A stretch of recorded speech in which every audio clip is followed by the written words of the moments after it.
Hello, Hello, hello, hello, you hello, there? hello. Brilliant, brilliant. Wonderful, wonderful, wonderful, wonderful, wonderful. Wow, wow. Brilliant, brilliant, brilliant, brilliant. How are you, Cheryl? Brilliant, brilliant. Long time no see. I'm good. How are you? I'm very good. Except my internet connection needs therapy. Mm, Yeah, I got a yeah, message you from seem. Zoom telling me it's unstable. Oh, is there a storm or anything? No, Is it weather well, or? maybe it's overcast. We've had like rain for a week, which is phenomenal, out here. Yeah, yeah, Really something. Yeah. Really. yeah. It's super warm here again today. Wow. It's super warm again. It's not February. It's so crazy, Yeah. Weather's and I just. feel so bad for all. I mean, all of our Pocono ski resorts. There's like six of them that are like about a half hour Oh, from here, and they must be suffering. There's no interesting. powder. Yeah. Yeah. Yeah. But then again, the other sort of mountain ones, they may get the ones that are more summer resorts, they may get early boost, no? No, I mean they just haven't had anything. Oh, They haven't had anything. I remember when I used to work for a company called ASRE, and I don't know if I was with you at that time. I think I had just left them, and they plowed snow in the winter, and they did concrete patios in the summer. ah, And the first winter I was there, by the end of the winter, I had 30 plowable storms that I built out. you had what? Now, 30 what?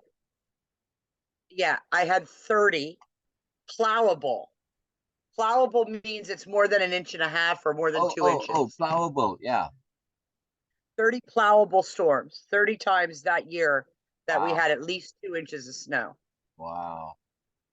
Crazy. Yeah. Yeah. Wow. Wow. Wow. That was like 4 years ago, maybe. Yeah. Yeah. Yeah. No, it's definitely changing. But I mean, it's, Yeah. what the winter guys lose, the summer guys gain, is what I'm trying to say. Did I ever tell you I used to drive Justin crazy when he was in college, and he was when the boy first goes to college, within his like second year, he's feeling very intelligent. Yeah, yeah, And I yeah. used to, right? And I used to send him a text that would say, "Hey Justin, it's mom.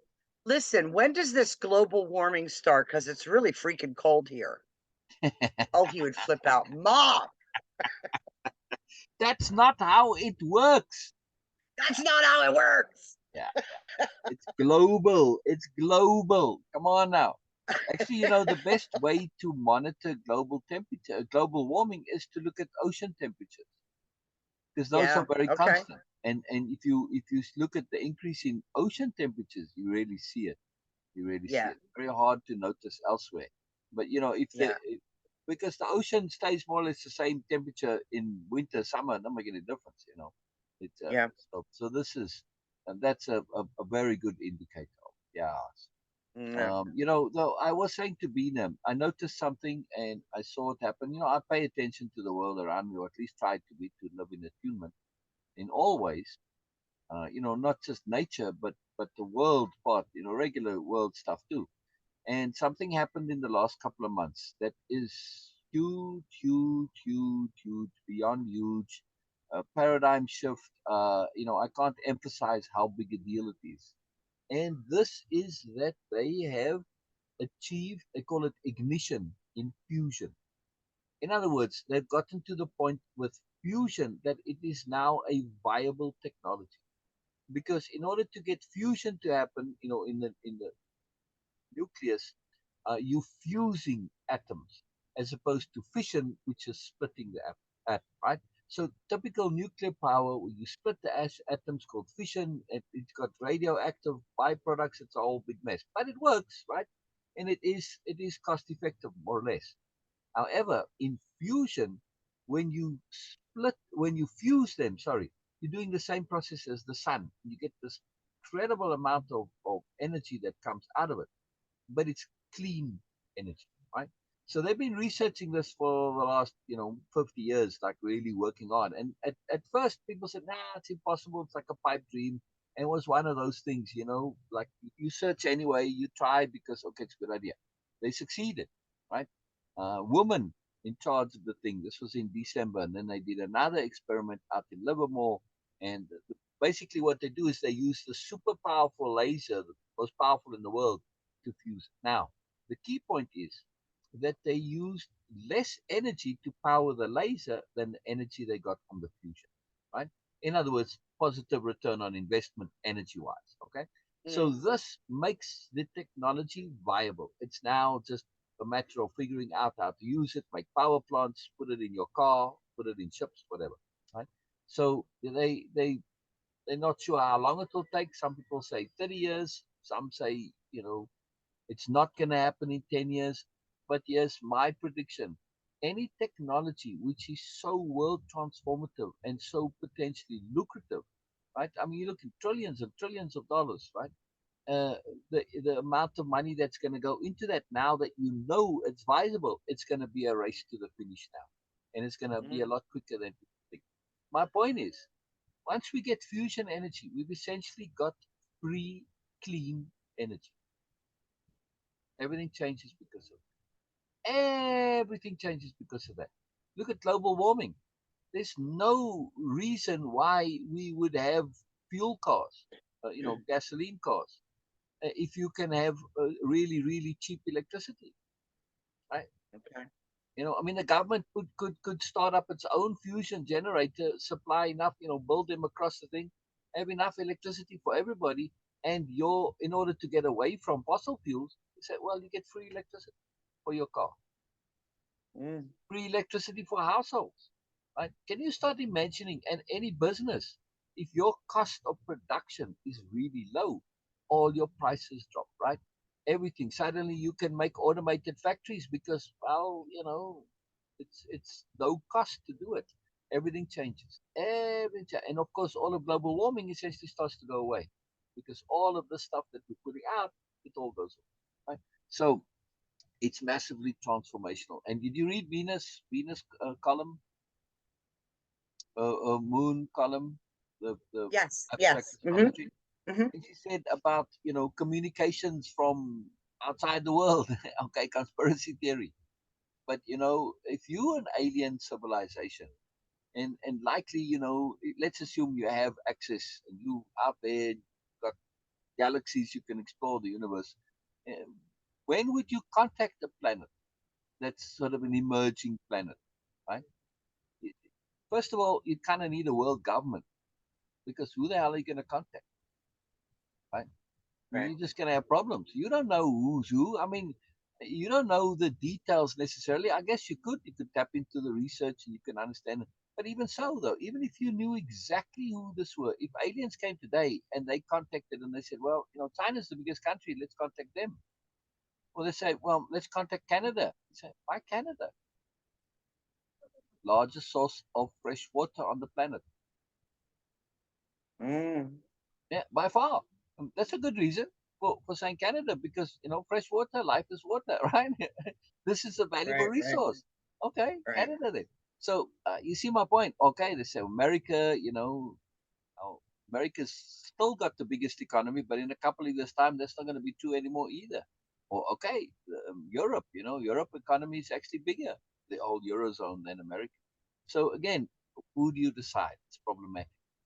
So, but again, too, though, I would imagine that a technology like fusion, this is a technology that is an exponentially explosive technology, right? Everything starts. The moment you got now free energy, you can, like I said, you can start having automation for everything. And now your economy, everything changes. Everything changes. Because now when you start to have free stuff, you can set up automated factories, you can supply your citizens with all the goods and services and farming they need, you can automate everything. And now you're shifting into a play economy, into a spiritual economy. To me, this as a advanced civilization out there, which is obviously very spiritual and sensible and awesome, you know, this would be, at least we would hope so, this would be to say, well, now these guys start to be worthwhile. Plus, with that amount of energy and sensibility, you now enable other technologies to come, because everybody's researching and you say the sky's the limit. And now you get wormhole technology or God knows whatever technologies you have to explore the universe. So this is like the key thing they probably look for to say, oh, we better go and interfere there to make sure that these guys don't come and bring all their, warring and ego and stuff and, nonsense and put it out there. See what I mean? So this would be a reason for contact is viable fusion. Mm, Make sense? Yeah. yeah, Pre-energy. yeah, It's yeah. transformative. It's a transformative technology in absolutely everything you can think of. Absolutely everything. Because, we don't have the time to research spirituality. Imagine if we did, if we put the same research into spirituality that we put into warfare. It'd be incredible, no? All the brain power saying, how can I really and truly do these techniques? All the things that, okay, which like studies on, I don't know, tapping and meditation, whatever, but really do really and say, okay, this really works. This is no bullshit. This really works. And you don't have to just believe all this woo woo stuff that's out there. Who knows? Some of the woo woo stuff might really work. We don't know. Over time, we'll find out. But I mean, I see the woo woo stuff come and go. It's fashionable for a while, then it falls away. Yeah. Some of it sticks around and lingers a little bitty, but these people can be very strong in their beliefs. But anyway, so this would be, with free energy, you end up with free time, and now people are looking to do things. They have the ability. So, Mm, all your housework in 5, 10 years time may be done by a robot. No reason for it not to. The technology's there. wow. Now, it's just a Mm, matter of cost, right? Just saying. yeah, yeah, yeah. Cheryl says, I don't Wow. want no stinking robots in my house. Thank you very much. True, Well, true. but we have negative opinions of robots, but Well, a no, I mean, Roomba is a robot, right?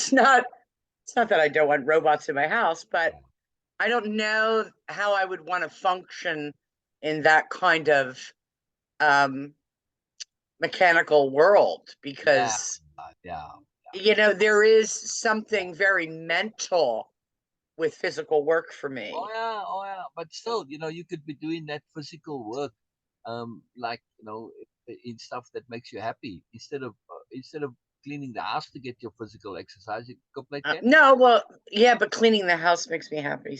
Well, Oh once it's cleaned, I have a very yeah, calming sense when I walk into a room that I've just cleaned and I look around and yeah. say, But "Oh, I still, though, just, you yeah, can. I don't know. Yeah, I mean, you could still do it on when. Okay, today I'm busy. I'm overwhelmed. Okay, I'll put on the. I'll put the robot on. I don't Yeah, feel like it. and tomorrow, Yeah. no robot for you today. Sorry, I'm gonna do it today. It's choice. You have choice. You have choice. Mm, And just like a Roomba, the automatic vacuum, right?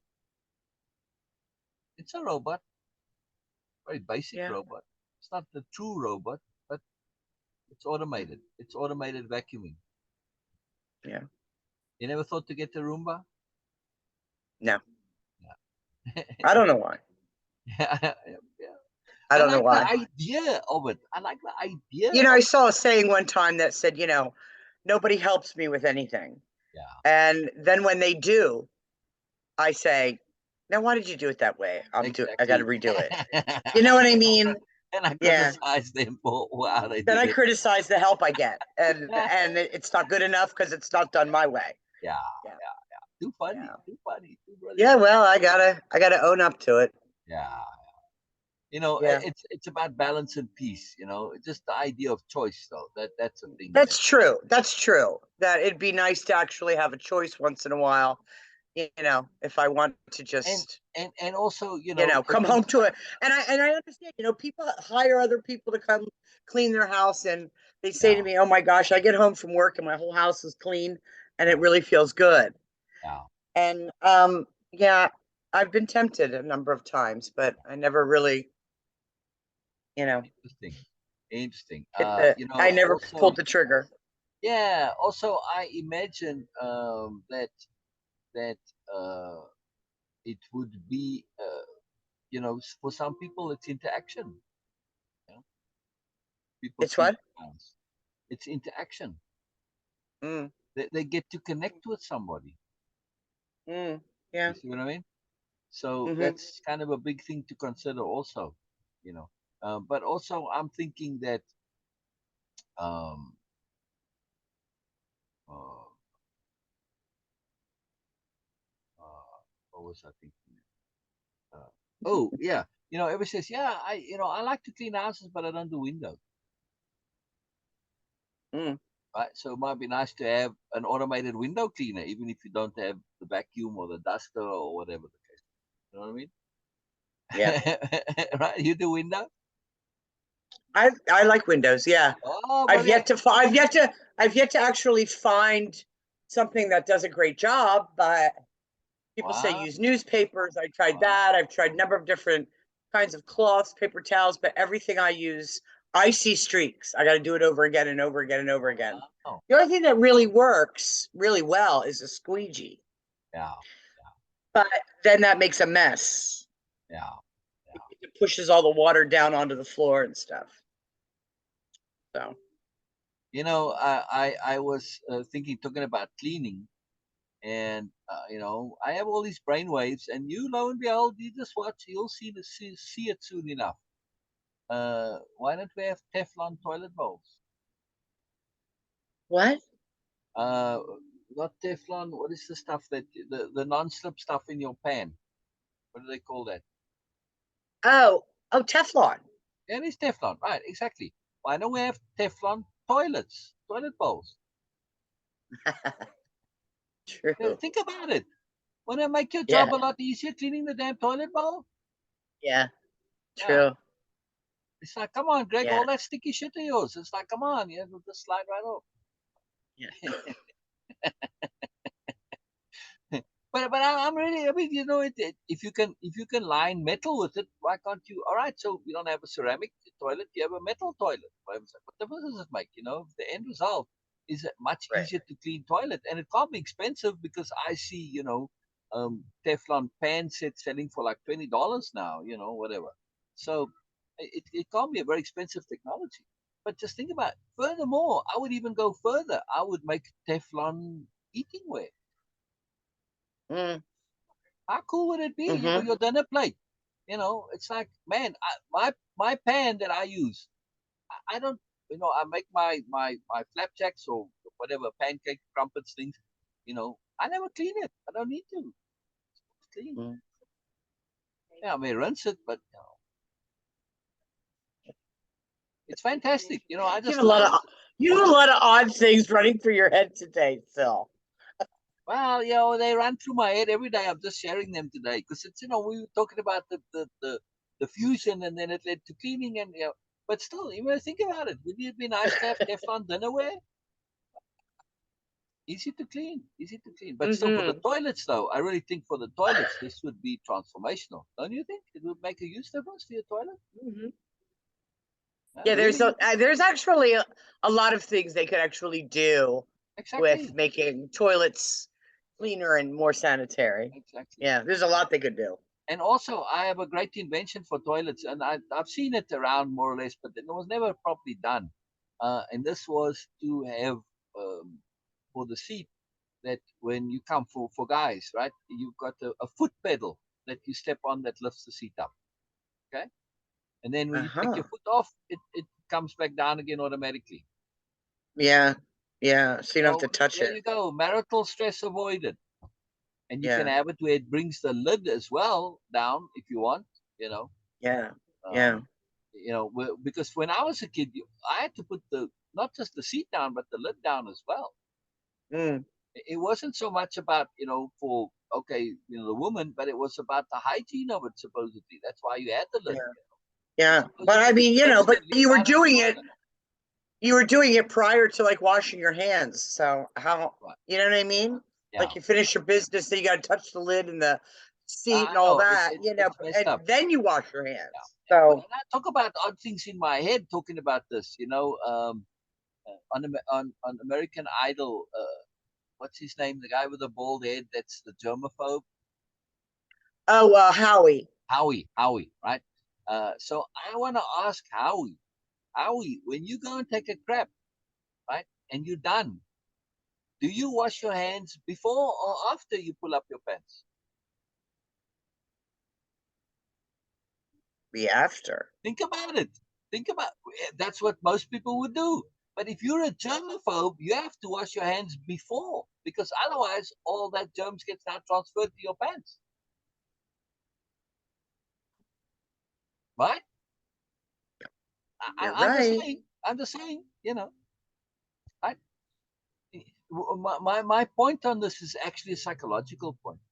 In this, that the germaphobes they have a distorted psychology, and it just shows the Yeah. bullshit of what you're doing, right? In Yeah. this, that Yeah. Yeah.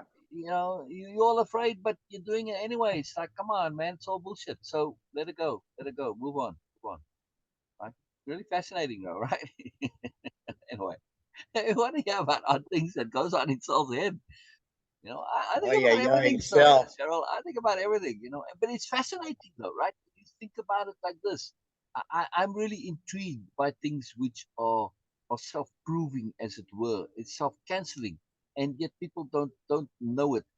In other words, I'm really fascinated by almost their consciousness, right? We hear about subconscious and unconscious and whatever, hyperconscious. But we hear about almost conscious or about to be connected consciousness. I'll prove to you that I know that you know something that you don't know. Well, at least I'm going to assume, right? So how can you say I know something that I don't think I know? Right? Now, I'll prove it to you. I Okay. know. What? Say that again. Okay. So I know that you know something that you don't think that you do know. Oh, okay. You But know how that can I you know know that I something know that I something? don't know. I know. Okay. Exactly. It's Okay. like this is like the height of arrogance. But I'll prove it. See, of course, always when I make such statements, I got to prove it. So the question is that or at least I believe, or I'm fairly certain that you know who Princess Leia's father is. So who is Princess Leia's father? Princess Leia Organa, if you want her full name.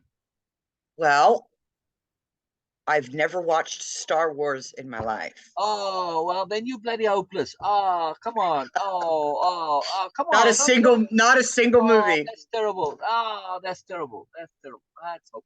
Oh. Seriously, you've never watched any of the Star Wars movies? No.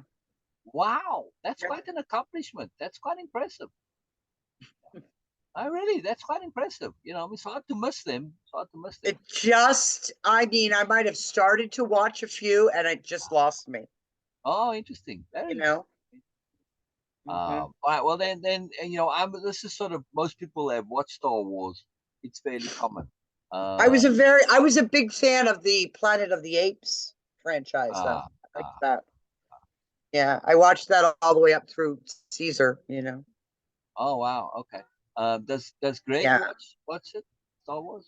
No, No, either. no, No. no, mm-mm, All right. Well, then no. my whole experiment falls flat. Um, Sorry. bloody hopeless guinea pig you are. Yeah, dang it. Sorry. It's a fun experiment though. Beena was on, but she lost internet connection, so I don't see her on anymore. So when Beena comes, I'll do the experiment on Beena. So I haven't done it on Okay. her yet. It's just fun. It's fun to see. It's just that my point with the experiment is that we don't make connections that are there sometimes because we don't Okay. we don't make that little extra effort to make connection, and it's well worth Okay. getting into the habit to start making connectivity. So it goes like this.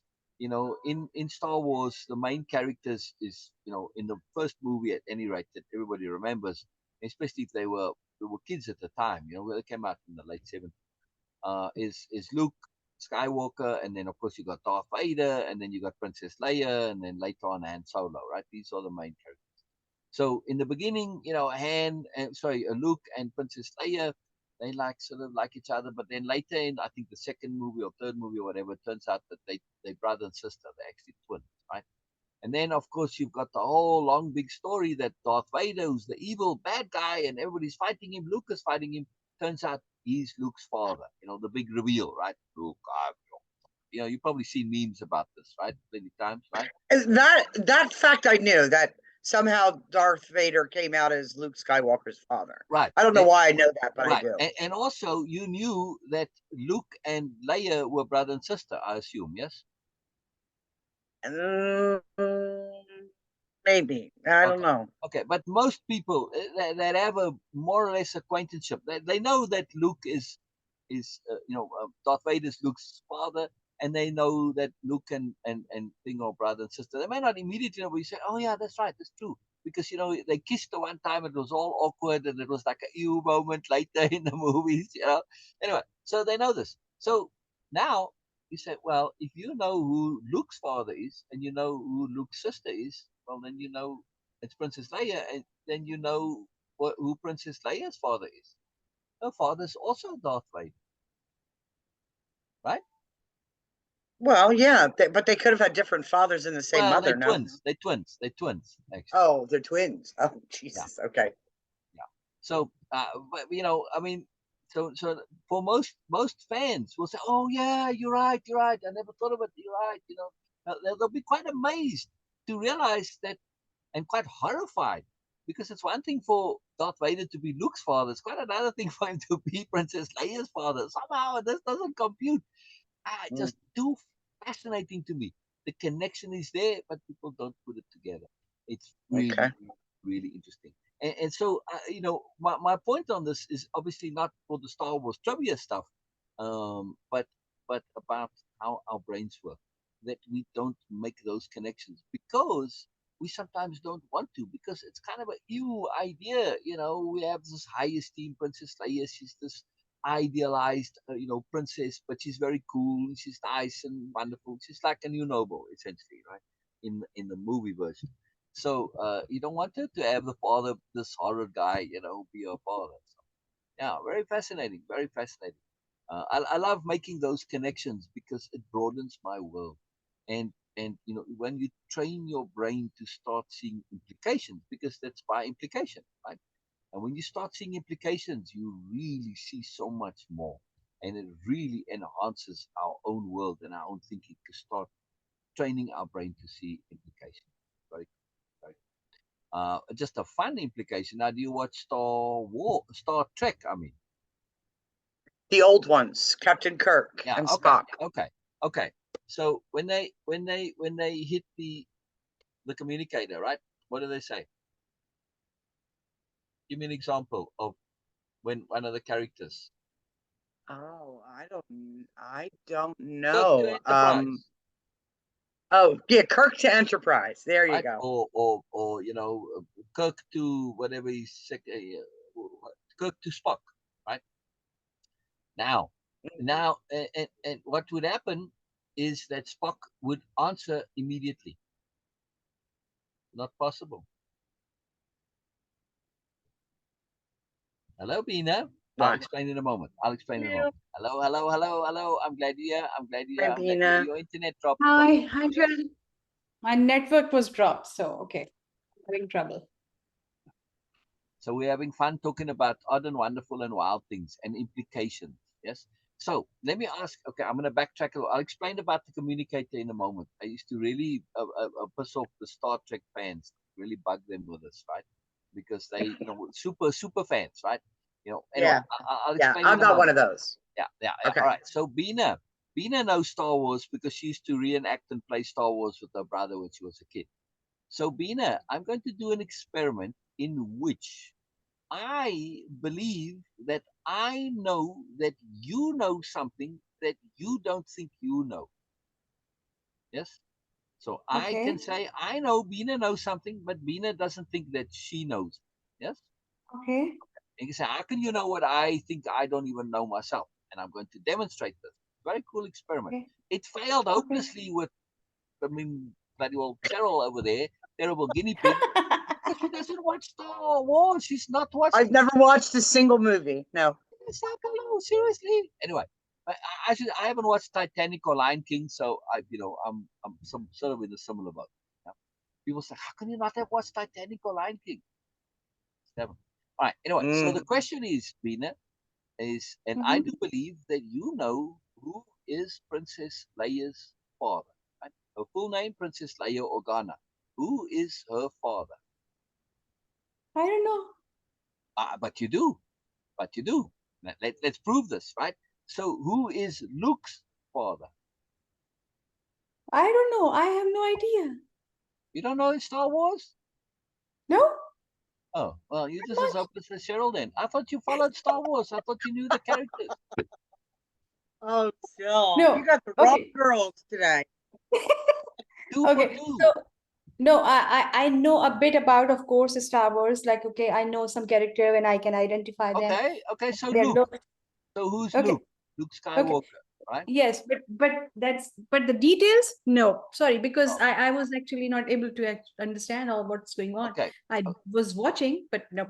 Okay, but think about it. You don't know who Luke's father is? Very famous, classic scene. Ah, no, no Oh, idea. I am your father. That doesn't give you a hint. It doesn't give you a Yeah, clue. now I knew that one. I knew that part. Yeah.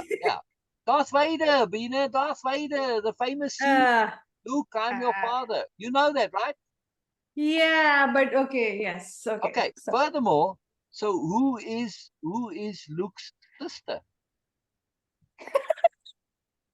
now Princess it's just coming Leia. like duh. Okay. Princess Leia is Luke's sister, Yes, yes. which means that Darth Vader is Princess Leia's father Yeah, because okay. they're twins. But yeah, but see, I was not aware of it. Yeah. But Okay, sometimes, but you see my point though. You know, if somebody who's a yes, bit more familiar with Star Wars, they would know this, but they don't make the connection. Very few yes, realize that. No. yes, yes. I mean, if you ask Farouk these questions, I'm sure he'll answer them, right? He'll Yeah, know. he will answer. He will definitely answer all these Go things. ask him. Go ask him who's Princess He's Leia's not father. at home. He's not at home. Nope. Okay. Because he'll be a better guinea pig. You two are just hopeless. My experiments are failing hopelessly. I'm quite devastated over here. Quite devastated. Oh, this. Oh Oh my man. gosh. Anyway, it's just fun. We're hopeless, Beena. So, yeah. Anyway, but on the Oh my communicator though, you gosh. know. Is that my label for today? I hope Greg's not listening.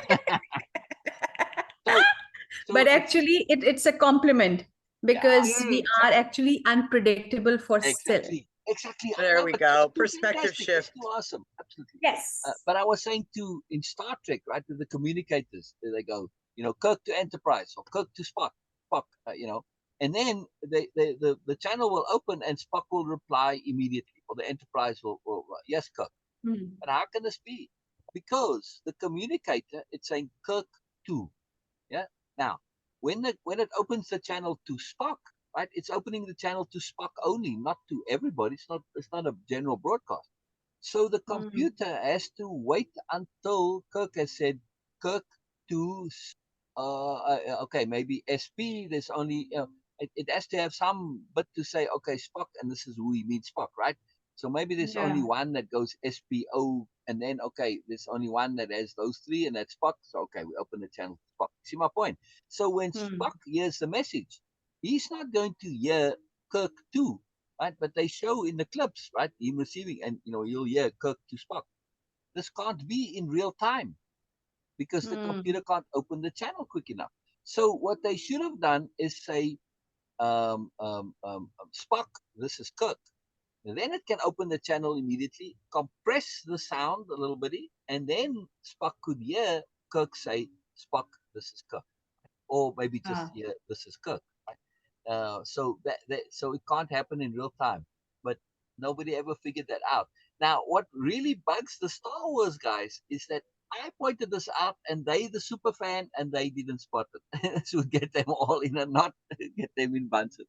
Yeah, but things will work. I asked him so. With those, remember in the old Star Treks, right? They had those one-piece suits. I don't know if it was, no, it wasn't in Kirk's time. It was a little bit later. They had one-piece uniforms. Remember that? Hmm. I said, man, this is ridiculous. How do they go to the bathroom? Yeah. This would take a lot of time. And then the Star Trekkies would be all bent out of shape. I said, oh, you're a terrible Trekkie, you know that? You mean I'm a terrible Trekkie? Of course they can go to the bathroom easily. Just go to the transporter room. Doesn't the transporter, when you get transported, doesn't it take out all the impurities in your system and basically give you a clean bill of health? Any bugs and parasites and everything. Remember? Wow. I I just never like Well, went that anyway, far so in my brain with yeah, any of it. I yeah. just So going to the bathroom, the transporter just zaps it right out of you. Problem solved. No problem with the one piece uniform, Ah, right? You want to think odd yes, it things, makes sense. implications? Yeah, yeah. I know. It just always strikes me as things that are odd that don't work in the movies.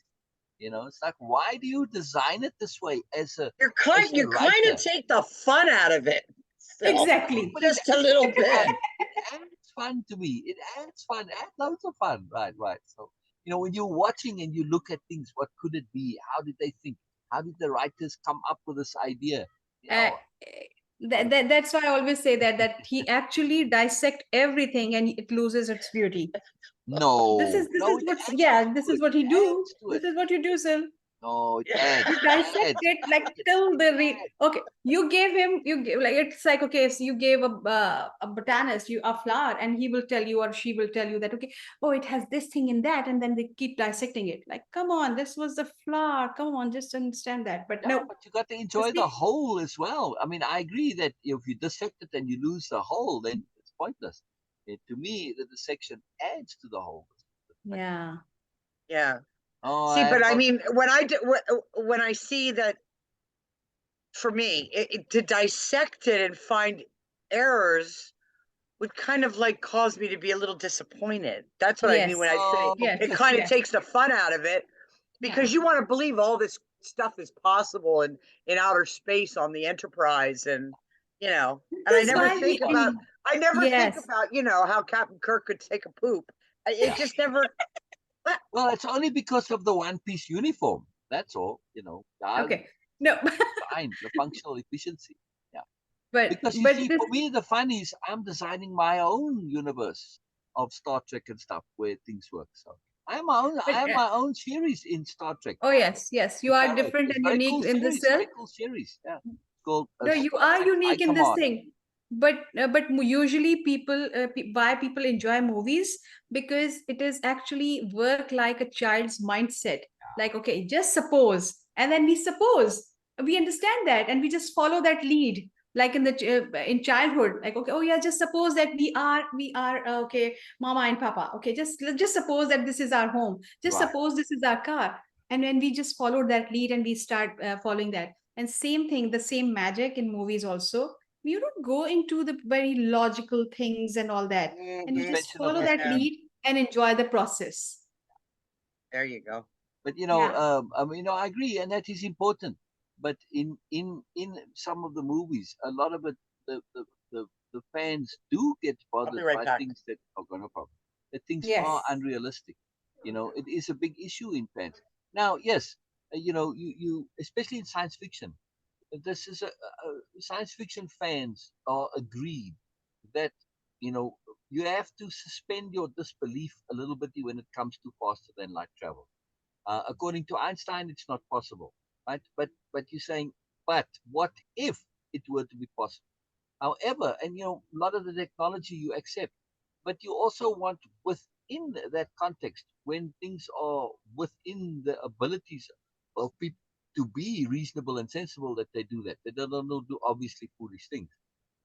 All right, my thing with the one piece uniforms was more to tease the Trekkie, because I had employees that were super Trekkies and stuff like this, and so I would just have fun with them. They would come into the store and I would just tease them. So it's not for me picking it apart and finding fault. I love the series. I really enjoy it. But it's nice to be able to practice your discernment while enjoying the show. So yeah, I can suspend my disbelief. So and like anything, like I was saying with togas, uh, who are we talking with togas? Oh, with you, right? And that you look at Romans, they had buckles and buttons and everything, but they didn't use it on their Yes. togas because when it comes to fashion, all logic goes out the window. So the same probably applied to the uniforms. Some designer, we've got to look cool, we've got to impress the aliens and all of this. Functionality takes a second place. See, so it does make sense, yeah, or at least to me. So yeah, just more for the fun of it. And it's a creative way of thinking too, to practice, Yes. to see things that others don't see. That's the joy for Oh me. yes. Oh yes. Oh Like yes. with the communicators. For me, maybe this is why Motorola missed a big opportunity, because the Motorola logo is very close to the Star Trek logo. And Yes. Motorola could have taken that M of theirs and made a communicator. The technology's there. You touch it, you put it on, voice command, and you say, call Cheryl. Right? No problem. Why they never did this, I don't know. It just fascinates me. But, Ah. maybe because they tested it in that way, Syl to Cheryl, it doesn't work. I have to say, Cheryl, this is Syl. It's a little bit more clumsy. So, it's not as cool. Coolness makes a big difference to sales, just discernment. I was just thinking about this, what's in a story I read about the Segway, right? The thing that you stand on, that you drive around on. Where, I don't know if you remember, but before that was released, the guy, the inventor of this, he about for 2 years leading up to this, if not longer, but I remember 2 years more or less. He was saying that I'm going to release this hyper technology. It's going to transform the world in personal transportation and blah blah blah. Right? It was a Mhm. big thing. Do you remember the hype of the Segway, Cheryl? Yes, absolutely. Right. And then when it Absolutely. came, it flopped. And you know Yeah. why it flopped? Because Why? of two things. It didn't have a cool name, and you didn't look cool on it. You looked like a dog standing there. Killed sales. Seriously, this is what killed the sales. It's astonishing. Wow, look, Batwoman. Hang. Beena. What we're seeing now is Cheryl actually is a superhero. She's putting on her cape. Yes. What am I doing? Oh, can't give your secrets away. You're supposed to put your cape on in secret. You can't be doing it on tape. Come I'm on putting a now. wrap on because I'm That's cold. superhero 101 stuff. Superhero 101. Come on. Really. Since we're talking about fantastical My things, super cape, suspension of my disbelief. superpowers. I love it. Yes. I love it. And you've got, of course, it's all in your pendant. This is where your power is stored, the energy, I'm right? really drawn to this, and I don't know why. Because that's Yeah. where your superpower energies are stored. But it So looks the very bad beautiful. guys, yeah, Yeah, the, my son gave it to me, and he's in Ah. Mexico City this week, so I've been wearing it every day. I don't know why. wow. I'm What very what is the superstitious. stone? What is the stone? It isn't. It's a what can I call? He got it in Italy. It's not stone. It's not Venetian glass, but it's something like that. Ah. Swarovski crystal. It's some sort of painted kind of thing. Ah. That's great. Wow. Yeah. Swarovski, not Swarovski crystal. No, no, no. Wow, it It's really is gorgeous. yeah, either that or it's like a polished stone. I'm not quite sure, but it's not crystal. I can't think of the name Looks of like it. tourmaline or something like that. Maybe Wow. when I Anyway, it's very cool. when the name comes to me in the middle of the I mean, night tonight, it's I'll check totally it. superhero. I mean, it goes with that cape of yours like perfectly, totally there. Yeah. Yeah. The bad guys are expecting rays to come out of your eyes, but meanwhile it just comes out of your pendant and shrivels them. Doesn't zap them; it just shrivels them. Yeah, I mean, I'm very superstitious about a lot of things. And Oh, like whenever I have an old luggage tag of Justin's when he went to Europe when he was in high school. Mhm. And every time he travels, I take my amethyst heart and I put it over top of that luggage tag. Mm. I was like, and if I don't, I get like very anxious and nervous. Then I realize, he leaves tomorrow. I have to get the luggage tag and my amethyst stone and wonderful, wonderful. So we touch on a subject here again. For me, everything, all of the stuff, it all leads to more always. So, like I was starting to say, that I have my own Star Wars series. It's called Star Trek High Command Black Ops Division, right? Very particular title. So now you're getting inside Star Trek High Command, and you're getting to see from the top down, all those decisions that Kirk is saying, oh, what are they telling me to do now? Why am I getting these orders? And it doesn't make sense to him, but then you get to see why it makes sense, not behind the scenes. But then you got the behind the scenes of the behind the scenes, which is the Black Ops Division.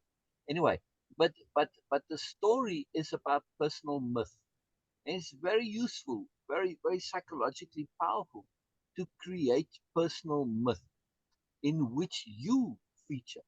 And so a personal myth is okay, in this particular personal myth, right? So I play Star Wars the game, right? And in Star Wars the game, I am an admiral, right? Admiral Soldinada, right?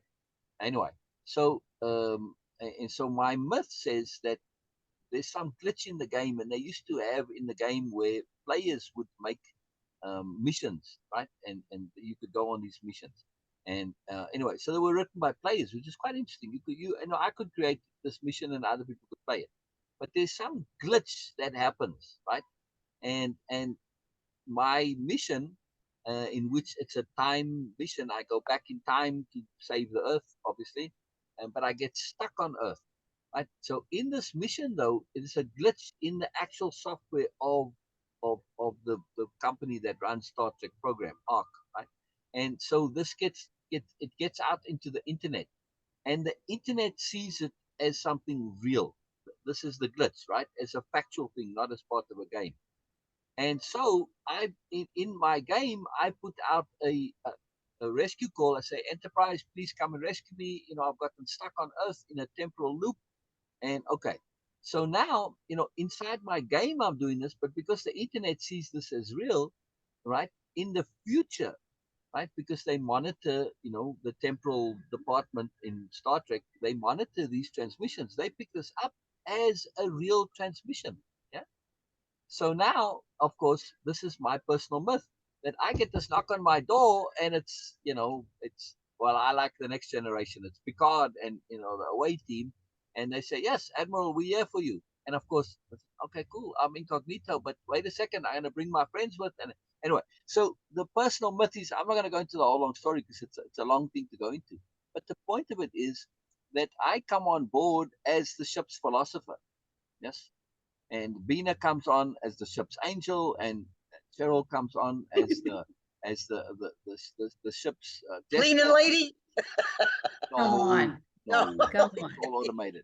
No, no, as like the you could be. I don't know. You could pick whatever role you want. You know, you could be another philosopher as well. But you know, I try to make Yes. Why not? roles that are, that sort of attune to. You can just be you, and this now fulfills a role, right? So you know, you bring perspective. So you like the old school. You know, the jesters, the court jester. They had the court jesters were very valuable, not because they were there for amusement value, but because one of their skills was the gift of bluntness. Right? The So gift they of could of bluntness. blunt. Yeah, blunt, right? So the jester could say things that the king or the courtiers could never say. He could say when the courtier, you know, the prince has been a jackass or the king from a neighboring thing. It's like, man, you're really being a jackass, and everybody laughed. He's telling the truth, right? Hmm. So, but think of this as as something that on board when you outside of the system because you belong to the philosophy department, right? The vision, right? You're not in the regular chain of command.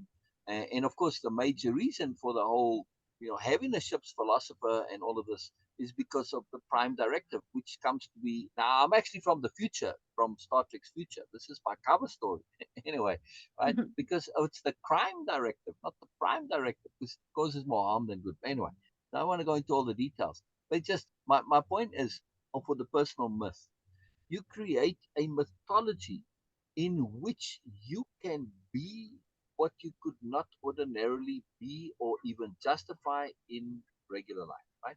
So for me to go around and make prognostications and pronouncements and tell people how to live, this is preposterous in this world. But as the ship's philosopher, right, and this now becomes your task and your duty because there's a whole good reason for it. So I can do things that I, inside my mythology, practice, experiment, test, live, be, explore, you know, be a different way that I couldn't in my ordinary life. And this is a very profound skill. And we can have many Absolutely. different personal mythologies, right? Yes. You know, you could be whatever you want to be in a personal mythology.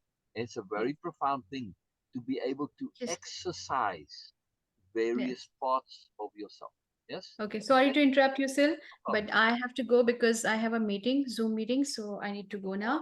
Wow, another one. But this, That's yes, four. another one. This is the third one today. Okay, but that what you are saying right now, this is something very amazing. And before I go, Cheryl, when you mentioned that, okay, oh, who is Cheryl? A cleaning lady. Yes, why not? Why not? Actually, because you can actually leverage this.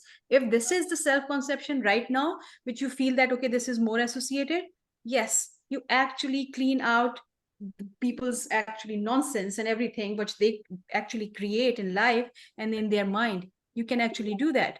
So take on and just leverage this conception. Clean spirit, clean Thank you. energy, Yes, clean yeah, vibes. Well, because, and okay, if before it you makes go, sense, Beena, I just want to yes, say that my mind sense has been really wrapped around our session yesterday.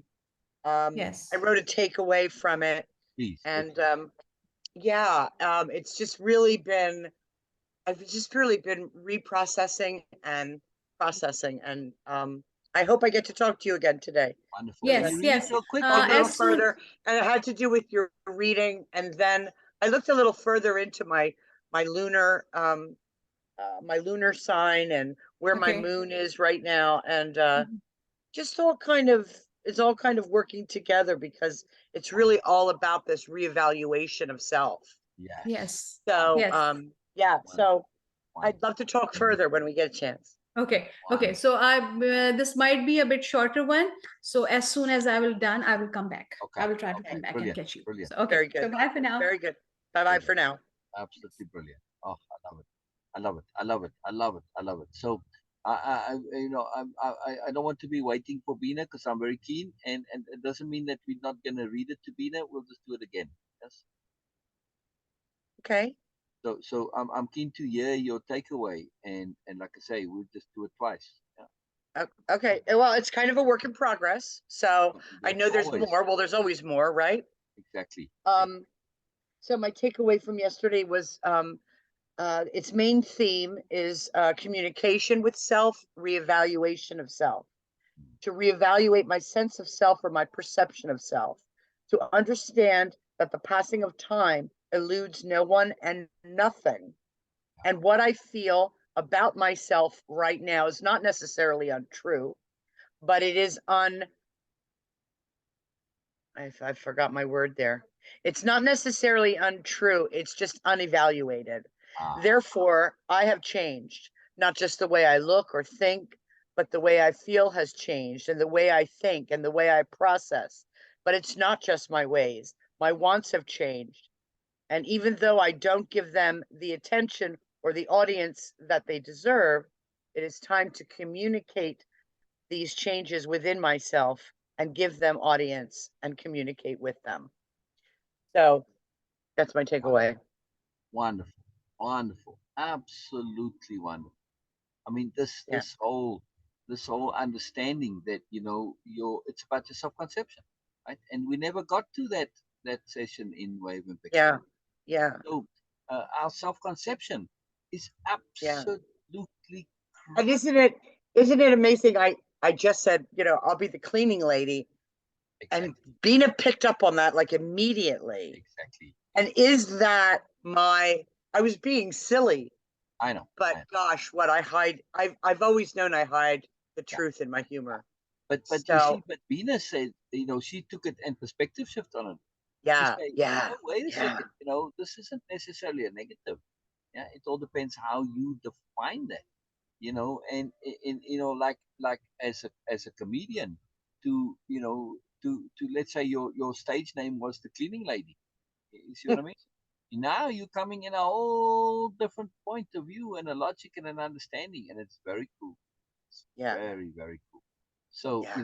to clean spirit, clean mindset, clean attitude, and this allows you to, of course, be as rough as you like, in your comedy, because hey, as a cleaning lady, you deal with shit, right? So, And yeah, yeah, interesting. yeah, yeah, I can call you out on your shit. exactly, exactly. Yeah, Like you yeah. get to see it But all. I mean, in a what, and I would hope that I would do that in a way that not just makes you chuckle at yourself, but makes you Exactly, Beena. question Correct. and Exactly. reflect. Exactly. And this to me is what good comedy is always all about. It doesn't just make you laugh, it makes you think. Yes. Yeah. It makes you reevaluate. Yeah. This is absolutely profound to me, how this works. It's very cool. Very, Hmm. Hmm. a very big deal. Very big deal. Very necessary, very important. Very much so. Hmm. Uh, very profound. Very profound. Love it. So, to we can take anything and make it work, and in those, you know what? Maybe I should just go through the whole thing with you now while we wait for Beena. The personal mythology. It's really fun, but it also gets a little bit technical with the Star Trek stuff because it's all sort of built in there, But the point I wanted to make is that I want to bring my friends along, and so this was a mechanism for justifying it. And like I think one of the roles was the ship's questioner, yeah, Hmm. Hmm. which okay, at that time there was somebody who was sort of part of the community that I was in. Let's just say he was a bit of a doofus, right? And he was kind of clueless, yeah. So so in the mythology, right? From the enterprise's point of view, right? Uh, like how does this guy? How is he possibly from the future? He's just a doofus. He's clueless. I said, he is truly like expert at his role. Yes, because what is his role? When he comes and you say, "Oh man, this is the nacelles," and like, what are nacelles? How do you not know what nacelles are? You live in, okay, they're in the 21st century, but you from like the 30th century, you don't know what nacelles are. Like, seriously? But, but I explained to Kirk or to Picard, whoever, I said, but think about it. When they have to explain to somebody what something is, to somebody who has no clue, right? They have to demonstrate a deeper knowledge because it's Right. one thing to explain something to somebody who knows what it is, but you Right. really have Right. to know your stuff to explain it to. And of course, since we are redirecting. The prime directive says you leave everybody alone. Yes, you don't interfere with technology until they get to a technological level, right? This is the prime directive. You know what I'm talking about? Yeah. Right? Where they can't interfere with emerging cultures. Yes, like Okay. when the people are still living in medieval times or whatever, you can't give them technology because it's going to corrupt them and all this. The problem is that the Ferengi and all the other races who aren't part of the Federation, they don't have any such scruples, right? They see a new world. This is like, oh man, we got a bunch of mugs here and we're going to just exploit the hell out of them, right? So by you stepping aside, you open the field for all the criminals. So when Star Trek realized this, then it became the crime directive because this is the biggest crime ever.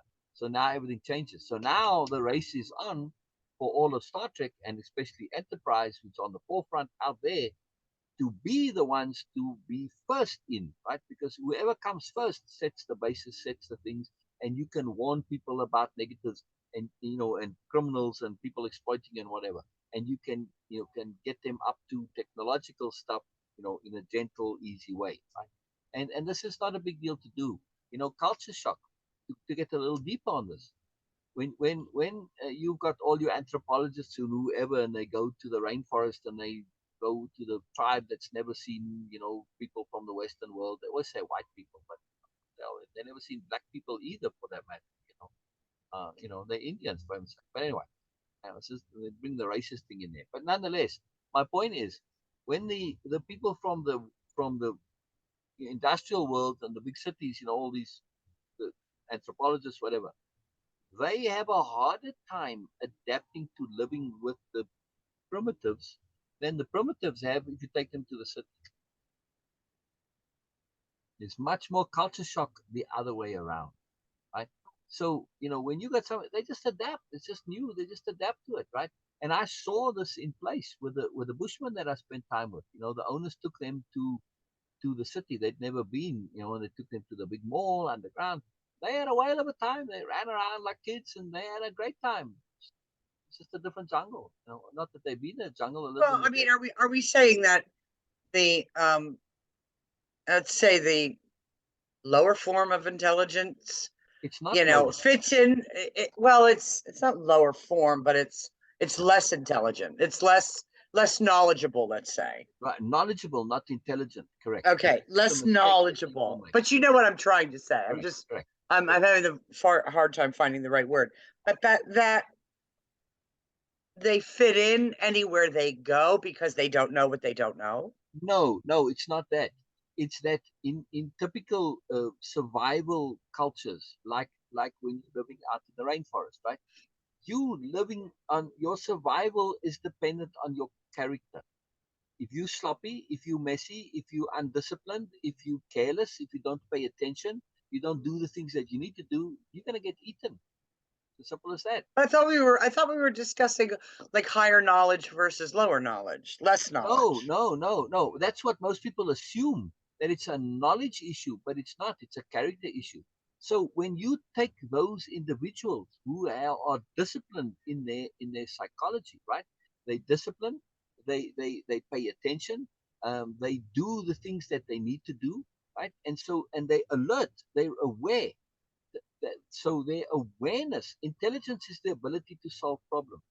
It's not intelligence as in America. You think, oh, the people on Jeopardy, they're super intelligent. Well, Rain Man would have been a Jeopardy champion, would he not? Yeah. See, so intelligence isn't about knowledge, information. This is the American flaw. It's a very big problem that in America, most people confuse ignorance with unawareness, and they confuse knowledge with intelligence.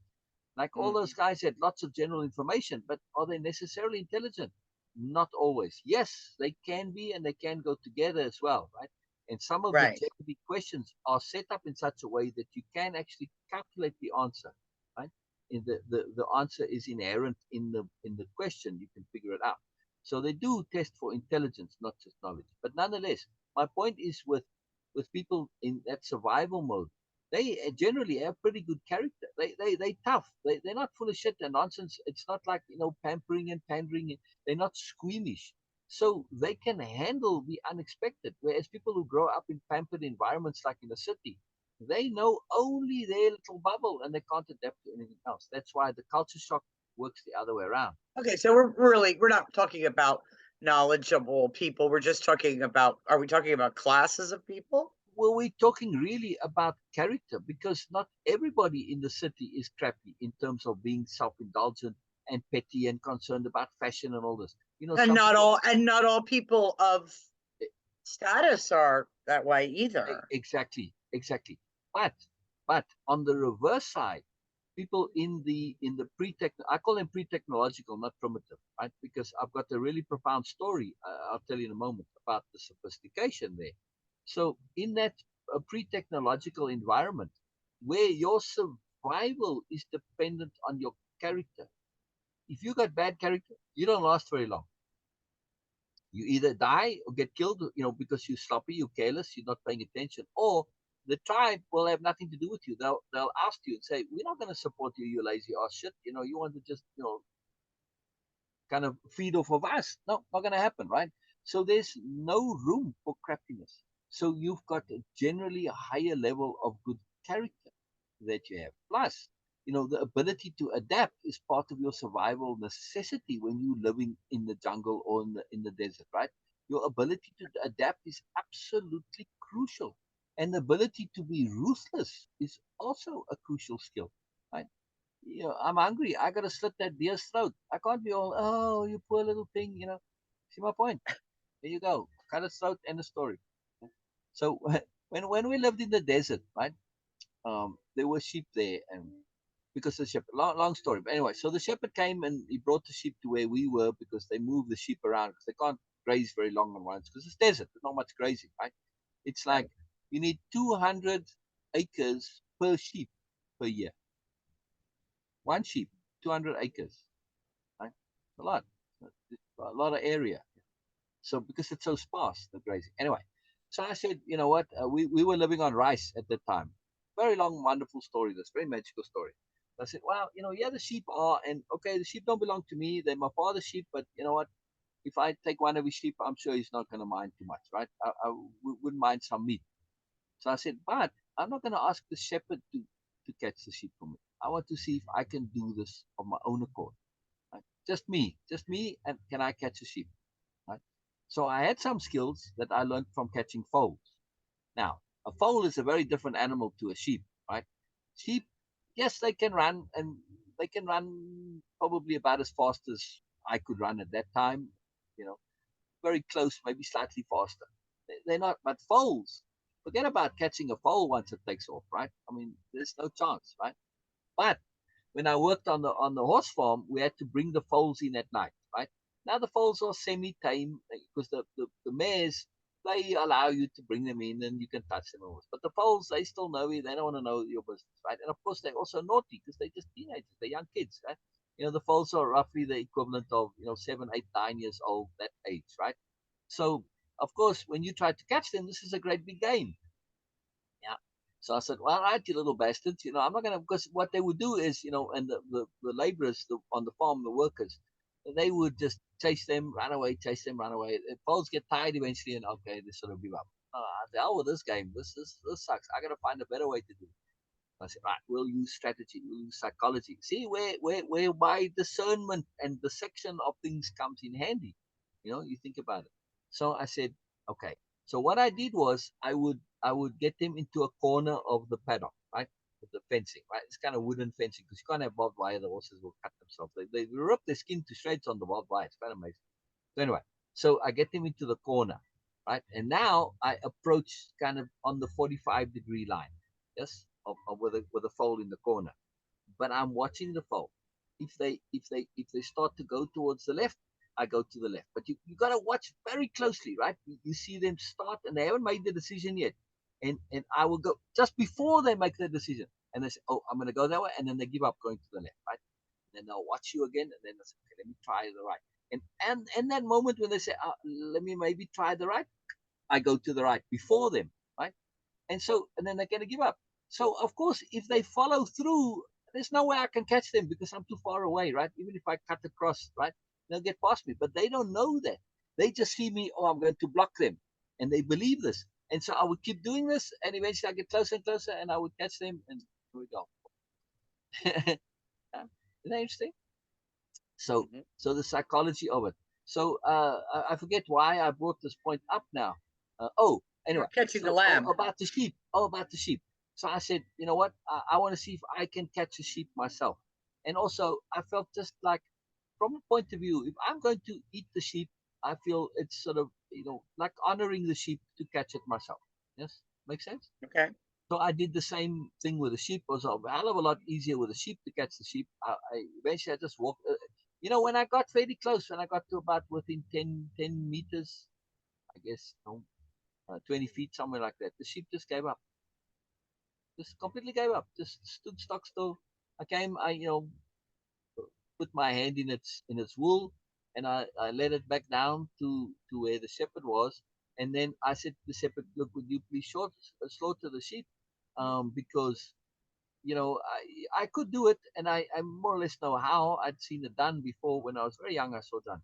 But when you're practicing and experimenting, you can make a mess of things, and you can waste a lot of the stuff. Right? So he said, "Yeah, no problem." So he calls his daughter, 10-year-old daughter. Right? This is my point of the story. It was about ruthlessness. So she comes, takes the thing. It's like she's dressing a doll. Same thing. Or cooking a pancake or whatever. Or frying an egg. Same mindset. Slits her throat, waits for it to bleed out.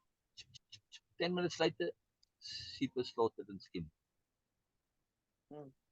Super efficient. I mean, she'd done this so many times. It wasn't a traumatic thing to her. But take the average 10-year-old that oh my God, this would be like, even just witnessing it would have been trauma for them, right? Right. So my point is, this ruthlessness, it goes hand in hand with your daily survival. We get removed from this living in city life, industrialized lives, supermarket lives. We don't have that connection to. So Mm.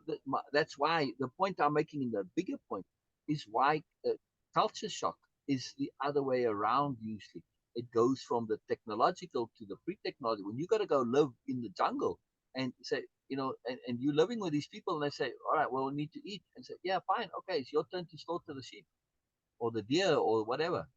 Well, and now they see you all squeamish, and there goes your credibility. You want to study them, you want to ask them questions, you want them to at least have some respect for you and pay attention to you.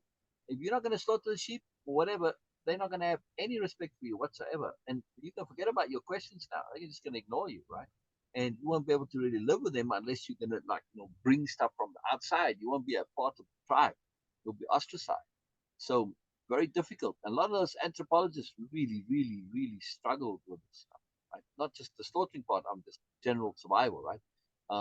Just taking a crap in the middle of nowhere with people aren't watching you or are watching you, couldn't do it. Couldn't do it. And they're like, what the hell's the matter with you? What are you ashamed of? What you got wrong there? Just they couldn't figure out why the people aren't willing to just, they got to go and hide when they take a crap. It's like they really think is you broken when you do that. Yeah? Very powerful. So to get back to my Star Trek story, so now we're saying that we have to this idea that these pre-technological civilizations will have a hard time adapting to technology. It's not actually true, right? So the whole Star Trek logic changes, and now it's about us being first, and how you shifting, you bringing more advanced concepts and things to people, and how they don't exploit it, and you're bringing in character, wave impeccability, etc. It's part of the greater mythology that I am explaining. So it's pretty cool. It's a fun series, of course. Fine one. So I'm making the bigger point just about this personal mythology that it can, if you really run with it, you can put yourself in situations where you can imagine how you would be if you were in those circumstances, right? And when you really get into it, it extends you. It gives you an opportunity to practice being in ways you couldn't otherwise practice. Because to me, I feel egotistical if I go around saying, "Oh, you know what? I'm a philosopher," showing out people. I would never do that. Do that. So, or whatever the case may be. But in the personal mythology, we can, and it extends us. It extends us very powerful. It's a very cool thing. Yeah. So what are some of Cheryl's fantasy daydream things that could be converted into a personal mythology? Superhero Cheryl, superhero. Since you got the cape and the jewel there, the power jewel, that has all the rays and things that come out of it. I mean, I've yet to explore my being, in a mythological sense. So I wouldn't even know. Right. I don't even know that I have fantasies of, you know what I mean? I'm so much of my, so much of my, focus is on like the here and now. Yeah. Even though it's not, I'm very much not an analytical person. My self-research deals with right now. Yeah. Yeah. Yeah. Very interesting. So Very interesting. I don't know, maybe once I feel that I've properly given the here and now the audience that it needs and the attention that it needs, I could allow myself to go further. Yeah.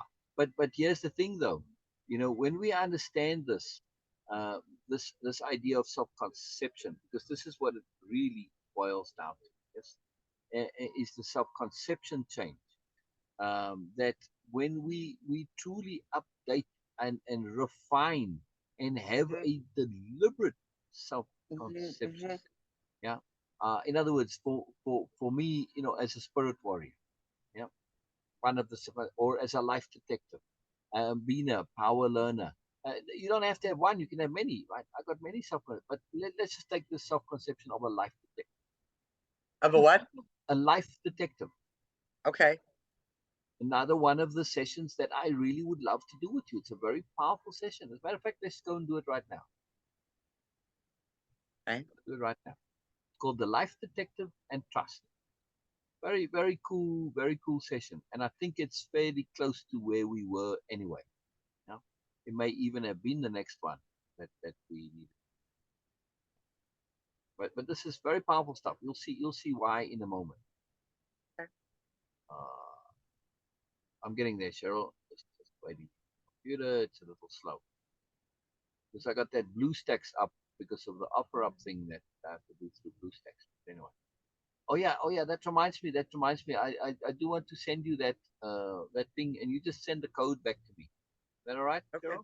sure. Yeah, I'm gonna go grab my phone while you're doing that. Oh, please. Okay, because then I'll do it right now, actually, while I remember.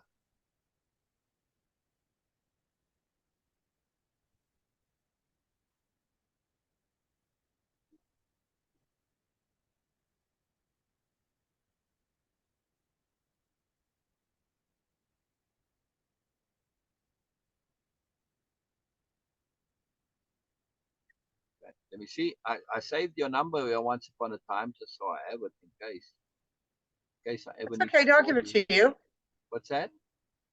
I'll give it to you. You ready? Yeah. Hang on. Oh, you gave it already. Oh, Now there it I'm gonna. is. Yep. Yeah. So I'm gonna send it.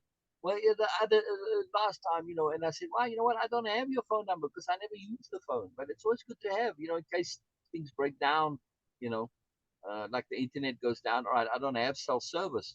It doesn't work here by me anyway, and I always ended up using the Wi-Fi for the phone. So I don't go out enough to make having cell service worthwhile. So they're going to send you a code that you now just need to send back. Okay, I got it. Are you ready? Yeah. 023573. Okay. 023573. Yes.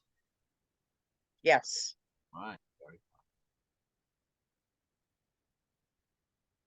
Yeah, this just allows me to sell on OfferUp. I don't know if you're familiar with them or not. They're very No. similar to Facebook Marketplace, and Okay. because I listed some things, and it was like they took it away, and it's like, wow, why did you remove my item? They said, oh, because you haven't verified your phone number. So, all right. Anyway, because on Marketplace, which is the Facebook version, I listed stuff and I sold a bunch of stuff, and then it just suddenly I stopped getting people asking questions about the stuff. Even the scammers have stopped. So I don't like to have all my eggs in one basket because this is paying my Mm. bills right now. So it's pretty important. So this is very helpful, Cheryl. Thank you very much. Mhm. All right. So what about life detective and trust? There we go. Okay. So you'll see that I'm coming at this via self-conception. And I think the self-conception may even come after this or maybe before. I don't remember where they come. But nonetheless, so the point of this is for self-conception. Um, well, and more and more. You'll see what I mean now. Okay. Trust is leveraging the unknown. One moment. My music is making me shout. I like having music on, but because I've got you on the computer speakers, I've got to have the music very soft. All right. Outlaws. You like the Outlaws? This kind of music? Surf music? Don't know of them. Oh, so surf music. You like, no? Surf music. All right. Trust is leveraging the unknown. Wow. That's a very cool quote from Donna, yeah? Yeah. Trust is leveraging the unknown. A capital T trust is leveraging the unknown. We're going to look at an exemplification and practical application of what we have learned from the perspective of how this applies to us so far. The idea, as we go through Wait, the I have to put you on hold. Justin's calling me from Mexico. no, I'll be no right back. problem, no problem. Okay. Please answer in Spanish. Hola, hola. Come on, hola. Hello. Oh, Hola. I'm talking to Sil right now. Wait, yeah, I go gotta ahead. put you on speaker. Hi, honey. How are you? I'm good. I'm good. I'm on Zoom with Sil right now. So, how are you in Mexico, baby? It's great. Love where we were. We didn't love the hotel, so and I wanted to spend a little time at the pool. Yeah. I wondered why you chose a hotel without a pool. Okay. Um, it's had a pool. It was just indoors, and I didn't realize. But Ah. the new hotel is starting. It's in a much more interesting neighborhood. So Okay. I'm really happy with this switch. But if you didn't send anything, you really don't have to. I just wanted to make sure that you didn't do that, or we're not there. And I think they were having a hard time canceling the reservation, but they might still think we're there or something. I don't know. Okay, so where are you now? JW Marriott. Okay. So Okay. And when you coming home? it's not tomorrow. Oh, you leave tomorrow. Oh, okay. All right. Yeah. Well, there goes that idea then. Okay. All right, sweetheart. All right. Well, enjoy and huh? Okay. Be careful travel. Bye bye. Love you. Okay. Bye bye, honey. Okay. Yeah, I was going to send him something in Oh. Mexico because they're celebrating an anniversary, and I was going to send them something, but Yeah. they're leaving tomorrow. So, And is everything good, I'm assuming? oh yes, they just they changed hotel because they had a inner city hotel that really didn't have any entertainment, so to speak, you know, not a pool or, you know, it wasn't a great neighborhood. It was a very commercial neighborhood. So now they're in a little bit more of a tourist area where, you know, there's places to walk to and things like that, other than big office buildings and things like that, you know. More chic and fancy pants and more suitable for table magazine, right? Fancy Pants Table Magazine. What are you talking about? Well, suitable. It's got to be fancy pants to be suitable for table magazine. Right? Well, yeah, for those two, not just Table Magazine, but you know, That's my we have point. That's my we have point. Prince you we know. have Prince I didn't Ali want to there say as they well. need a gay hotel, you know, because you know they got their standards. You can't have stuff being in poor decor and poorly designed and not No, fashionable. it's no. You know what I mean? It's kind of like the difference between being in the center of New York City Yeah. as opposed to being out on Long or in the Hamptons. Yeah. You know what I mean? Oh yeah. It's like Or in the Bronx. Yeah. it's beautiful.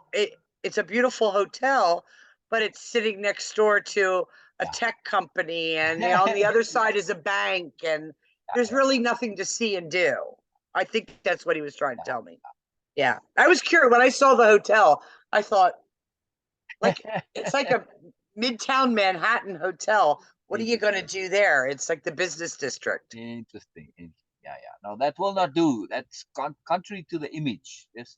Well, yeah, it's But contradictory to vacation too. How do you Right. vacation in the middle of the business Oh, they district? are vacationing. They're not on a business trip. No, it's vacation. They're celebrating an No, anniversary. that's no good at all then. Right. But I mean, Yeah. even for a business trip, you know, they've got an image to uphold, right? Oh, And that's my point that I was making. That a hotel that's sort of, you know, not cool, it doesn't fit their self-conception. well, it did because it's the La Meridian, which is come on now. La Meridian is in the top 3 in the nation. So yeah, But the it fit reality their didn't match the standards. idea. It fit their standards. It just didn't fit their lifestyle. Right. The reality didn't match the conception. So yeah, very interesting. Very interesting. Yeah. But you can see it, how important it is, their self-conception, how it's integrated into their business, right? It all works together in their case. Yes. Very powerful. Very, very powerful. All right. So we're going to look at an exemplification and practical application of what we have learned from the perspective of how this applies so far. Right. So we want to apply. The idea as we go through the following is for you to ask yourself, check with yourself by connecting how much of the following is you and how much also can be you should you choose. Okay. How much is you? How much can be you? Can be you. Should you choose? Should you choose? It's not that must be, just choice. Right. So right. all right. A life detective is all about doing. Okay. And you could say, but wait a second. So I remember a quote somewhere back in something and said, a spirit warrior is all about doing. Yeah. Yes. Spirit warrior is also all about doing. A power learner, all about doing. A spirit dancer, whatever. I mean, there's so many different conceptions. Doesn't matter. They're all Okay. about doing because It's all about doing. Okay. exactly. Right. Okay. Okay. So will you read, please? Humble. Well, first of all, On a- life detective key points. I'm sorry, life detective key points. Yes, yes. Now, again, keep in mind what you're doing. Yes, you're looking Okay. what resonates with you and saying What this- resonates, what I am and what I can be, exactly. Thank you. should I choose? Okay. You're so awesome. You're so awesome. Do I answer each one as I go? Yes, yes. Go through them one at a time. Yeah. Well, each line. Yeah. Humble, unobtrusive, yet authoritative.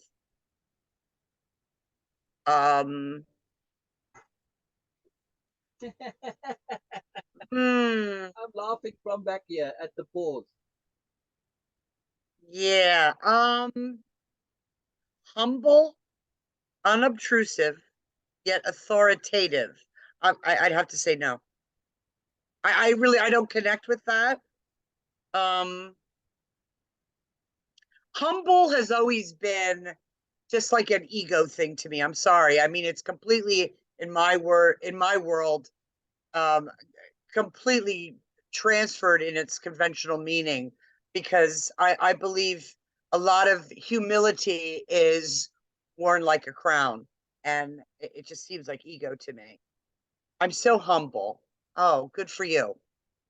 I don't know. It just seems like an ego thing to me. I feel it. I feel it as some sort of badge. Yes, that's middle age humility. Yes. Okay. Yeah, yeah. Um, I mean, to be truly humble, I don't believe I'm that either. I want to say about humility. Yes. What you are seeing is bullshit humility, not real humility. It's the pretense of humility. And unfortunately, those people, they just narcissists and they're pretending. And they give Right, humility a bad name. But it's not right. actually humility. It's not a bad, true humility is a wonderful thing. Exactly. I'm not sure that I believe that I am Exactly. truly humble. I think so. Yeah. I do. I absolutely think so. As a matter of fact, I think you've got real humility, too much of it, which is where your self-deprecation comes from, an Mm. excess of real humility. Yeah. So if I look at stuff that is Beena and Cheryl similarities, humility. In your humility, you are very similar to Beena. You Hmm. don't overvalue yourself. You don't say, I'm wonderful, I'm queen of the world, I'm this, I'm that. I have No. skills, I have abilities, I can do things. I I have mean, in the competency. sense that humility says, in the sense that, where was my thought going? That I'm humble in the way that I don't feel the need for you to feel the way I feel, believe what I believe, Exactly, think how I think. exactly, Yeah, exactly, in that way, I am humble. exactly, exactly. In other words, there's no superiority No, I inherent. don't feel that in- I've ever felt like that. No, Exactly, exactly, exactly, no, exactly. There's no comparativeness. I am who I am, and you are who you are. right. And when I say to people, say, look, this whole idea of superiority, I'm better than you. Think of that in Yeah, terms of trees. When you look at a tree, you don't think, is that tree better than the one next to it? It's right, idiotic to right. think that a tree is Yeah, better than I'm another not tree. into comparisons Right, either. right, right. But Yeah, my point is, when we take it with trees, most people agree, oh yeah, that's idiotic to think in this way according to trees. But why do you think this way with people? Every person right. is different. Every tree is different. Every tree is precious and beautiful and magical, and they contribute to the world, right?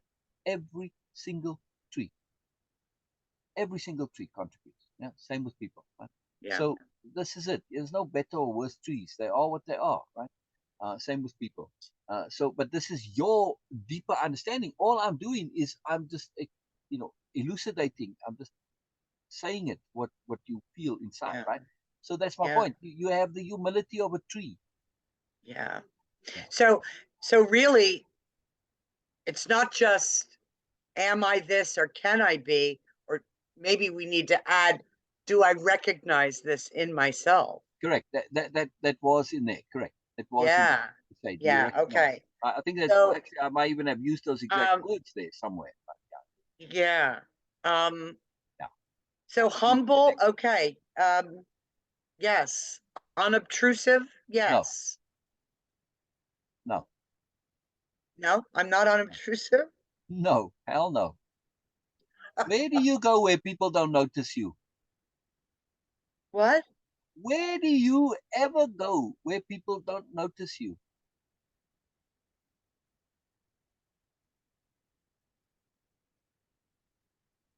I don't go there with the intent of being noticed. We didn't say you're an attention seeker. That would be unobtrusive. Is just people don't notice you. You're unobtrusive, unnoticeable. You just kind of blend. But you noticeable just because you have power. You have force of personality. You may not say a word and people notice you. Boy, I don't know me at all. Exactly that. But they still notice you. It's just who you are. That's it. It's just part of who you are. Now, Okay. can you be unobtrusive? That's a different question. Oh, probably not. Okay. If I choose to be, then it wouldn't be genuine. So no, It would be a skill you'd have to learn. I guess. Yeah. Yeah. But Yeah. what, But, I mean, but why, you if can that's, take a back seat. yeah, I would feel like I was, I would feel like I was not being, authentic. Exactly. If I Exactly. attempted to Exactly. be That's why I said something I'm not. unobtrusive doesn't come easily for Cheryl. Now, is it something that we need to have? Not necessarily. Is it a I good don't think skill so. to have? Yes, it is. Right. Okay. Sometimes it is very valuable to be honest. For instance, you go to the Table Magazine award ceremony, and it's all about Justin and Ali. It's not about you. But if you're too obtrusive, you take the attention away from them. Yeah. Okay. Potentially. See what I Okay. mean? Because here's the mother. Let's say the press is there. Now all the attention goes on you, and it's taken away from them. That's an instance where being unobtrusive it would be applied, right? To just fade into the background and just be.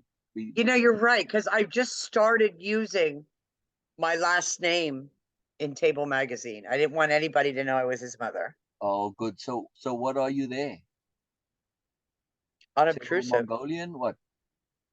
No. I just would put Cheryl M. When I would do emails and things like that. I didn't want his clients or his vendors or any of his Yeah. people to know that I was his mother. Why don't you just Because use it your just maiden puts a name? different spin on things. Yeah. Why don't you just use your maiden name? Oh, because that wouldn't be authentic. I don't use that maiden name. But you So I can. just It's put your real Cheryl name. M. I just put Cheryl M. Oh, good. Mhm. Okay. Right. But you see my point, though. There are Yeah. times when being unobtrusive is necessary, right? Yeah. It's not that we have to have the skill. It's a good skill Right. to have. Right. Okay. Right. But the point is, in this point about a life detective here, and I'll explain how this came about here after we've done some. We want to have the ability to be humble, unobtrusive, yet authoritative and confident, all at the same token, right? So if you were actually in the Table Magazine offices, yes, Yeah. now you're humble, you're unobtrusive, but you're also authoritative. So don't come and fuck with me, I mean, don't treat me just okay. I might be new here, and yes, I may be just doing the accounts, but that doesn't mean that you can come and boss me about and tell me and no, right? And it's Right. not that you're looking to be the authority. Yeah, you're not looking to boss them about. You're just saying I'm authoritative, which means that I know what I'm doing, I know what I'm about, and Right. I'm good at what I do. Yes, and Right. also you're confident, right? All works together. This is a Right. very, Right. very powerful way of being. Yes. Mm-hmm. Yes. Mm-hmm. Yes. Yeah. I mean, and for me, I feel like I'll give you the benefit of the doubt. I'll throw you a line. but I have my boundaries. Exactly. I Exactly. have my boundaries. This Exactly. at some point, Exactly. I'm going to have to shut you down. Now, to have boundaries without being authoritative or confident is a waste of time, Right. because people are just going to step over them, and they're going to, first of all, step over them because they don't. Yeah, they're going to see disrespect your authority. boundaries. And Absolutely. secondly, if you don't have the confidence to then push them out, Right. both Right. ways, your boundaries are going to be worthless. Hello, Right. Beena. Hello, Beena. Hello, Beena. Hello, Beena love. Okay, so Hello. before we carry on with this magical stuff, um, um, let's hear your takeaway on yesterday with Beena again, and Okay. maybe adjusted to take in the things we've been talking. Hang on, okay. Okay. Oh, no Yeah. problem. And like I told Scylla, it is a work in progress, but because there's more that is going on with this, and we're actually going into some more now. So, Yeah. yeah, my takeaway on yesterday was my main theme is reevaluate and communication of self, with Mm. self. Yeah. Reevaluate my sense of self or my perception of self. Yes. Understand that the passing of time eludes no one and nothing. Therefore, I have changed, not just in the way I look or think, the way I feel has changed, the things I believe have changed, the way also the way I think and process. But it's not just about my ways. My wants have also changed. And even though I don't give them attention or audience, I admit and realize that a change has occurred. And it is time to communicate and see, and I lost it. It is time to communicate and, like Sil said, refine the wants. Yes, and your Yes. self-conception, because your And my self-conception, wants and my wants, my ways, which lead to my self-conception. exactly. Yes. Your self-conception entails and encompasses and holds all of your wants, your goals, your intents. Exactly why we start in way of impeccability with clarity of intent. You've got to know what you want. When you know what you want, then you can say, "What am I doing? Oh yeah, I'm making an effort to get what I want." Right. So that what am I doing? It's a very powerful question. Very powerful question, especially when it doesn't just go to the immediate, like, oh, well, I'm busy sweeping the floor, right? But what am I also doing? I'm busy clearing my emotions. I'm busy clearing my anxieties, right? While I'm sweeping, right? I'm working. What am I doing? I'm working on my character. I'm working on my awareness. I'm working on being deliberate, etc., etc., right? So when we take this, what am I doing, and we don't just take it as local, and we don't just take it as space, in the environment, but also what am I doing in the context of time? Yeah, changes everything, right? Bigger picture, bigger picture. Yeah. Overview perspective. Massive, massive, massive. Right, Beena? Mm-hmm. Yes. Please continue, Cheryl. Yeah. I'm sorry. I was just saying that. Please continue. Oh, no, that's as far as I got. That's as far as I got Okay. today. Yeah. Okay. Mm-hmm. So we were talking about the personal mythology, and so I said, this is all about the self-conception. I said, and I was saying, just I have a bunch of different self-conceptions. I said, like life detective, spirit warrior, power learner, whatever, right? I mean, those, we don't just have to have one; we can have many as appropriate. So I said, well, let's go through this: the life detective and trust. This is where we're at now, right? And the exercise here is, let me go back and say, right. Uh, the idea is, as we go through the following, is for you to ask yourself, check with yourself, or resonate, recognize by connecting how much of the following is you, and how much can be you should you choose, right? Is you, can be you. How much do you recognize in you? Yes. So we started on that first line, and we had just was lots in that first line alone, right? So keep going, Cheryl, keep going. Okay. It's Yeah, very one fun other stuff. Very fun stuff. before I go further, there is one other thought. that I wanted to share with that Beena, because this is just more of what's developing in me. Mhm. I just did a little research, and I was born under the moon in Pisces, and I was born under the gibbous waxing moon, which Okay. lends itself to creativity and intuition, are one of the stronger points. And I realized that I have been intuitive and creative through most of my life. That's been a bit of a power of mine. Although it was directed towards raising a family, building a home.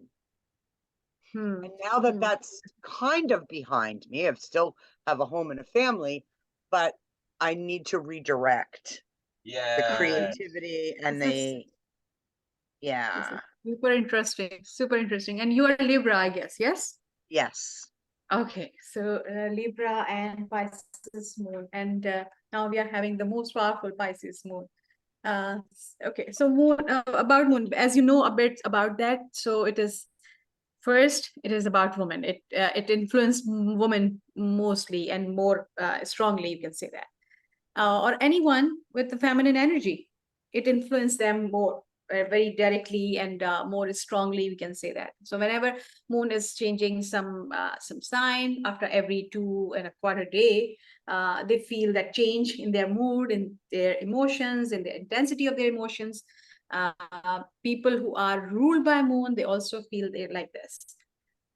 Second thing is about Pisces. By what? Pisces moon, mostly people just consider, they just think about these things, they dream, but their superpower is imagination. And, Yes, yes. and once they actually imagine something, they are actual the, but of course it is hard for them to actually stick whatever they want to with details. But you guys actually have this ability to whatever you imagine, you can manifest very instantly and very positively in your life. So this is something, yes, it's mostly people say about like, okay, they are dreamy people. They just live in the dreamland. They just want everything to be happy, nice, wonderful, and gentle, which is not the real. But of course, because they can see a bigger picture. Also, they Right. can see beyond the surface Right, through their right. intuition. But also, they have this superpower. And I'm emphasizing again and again the power of imagination for you.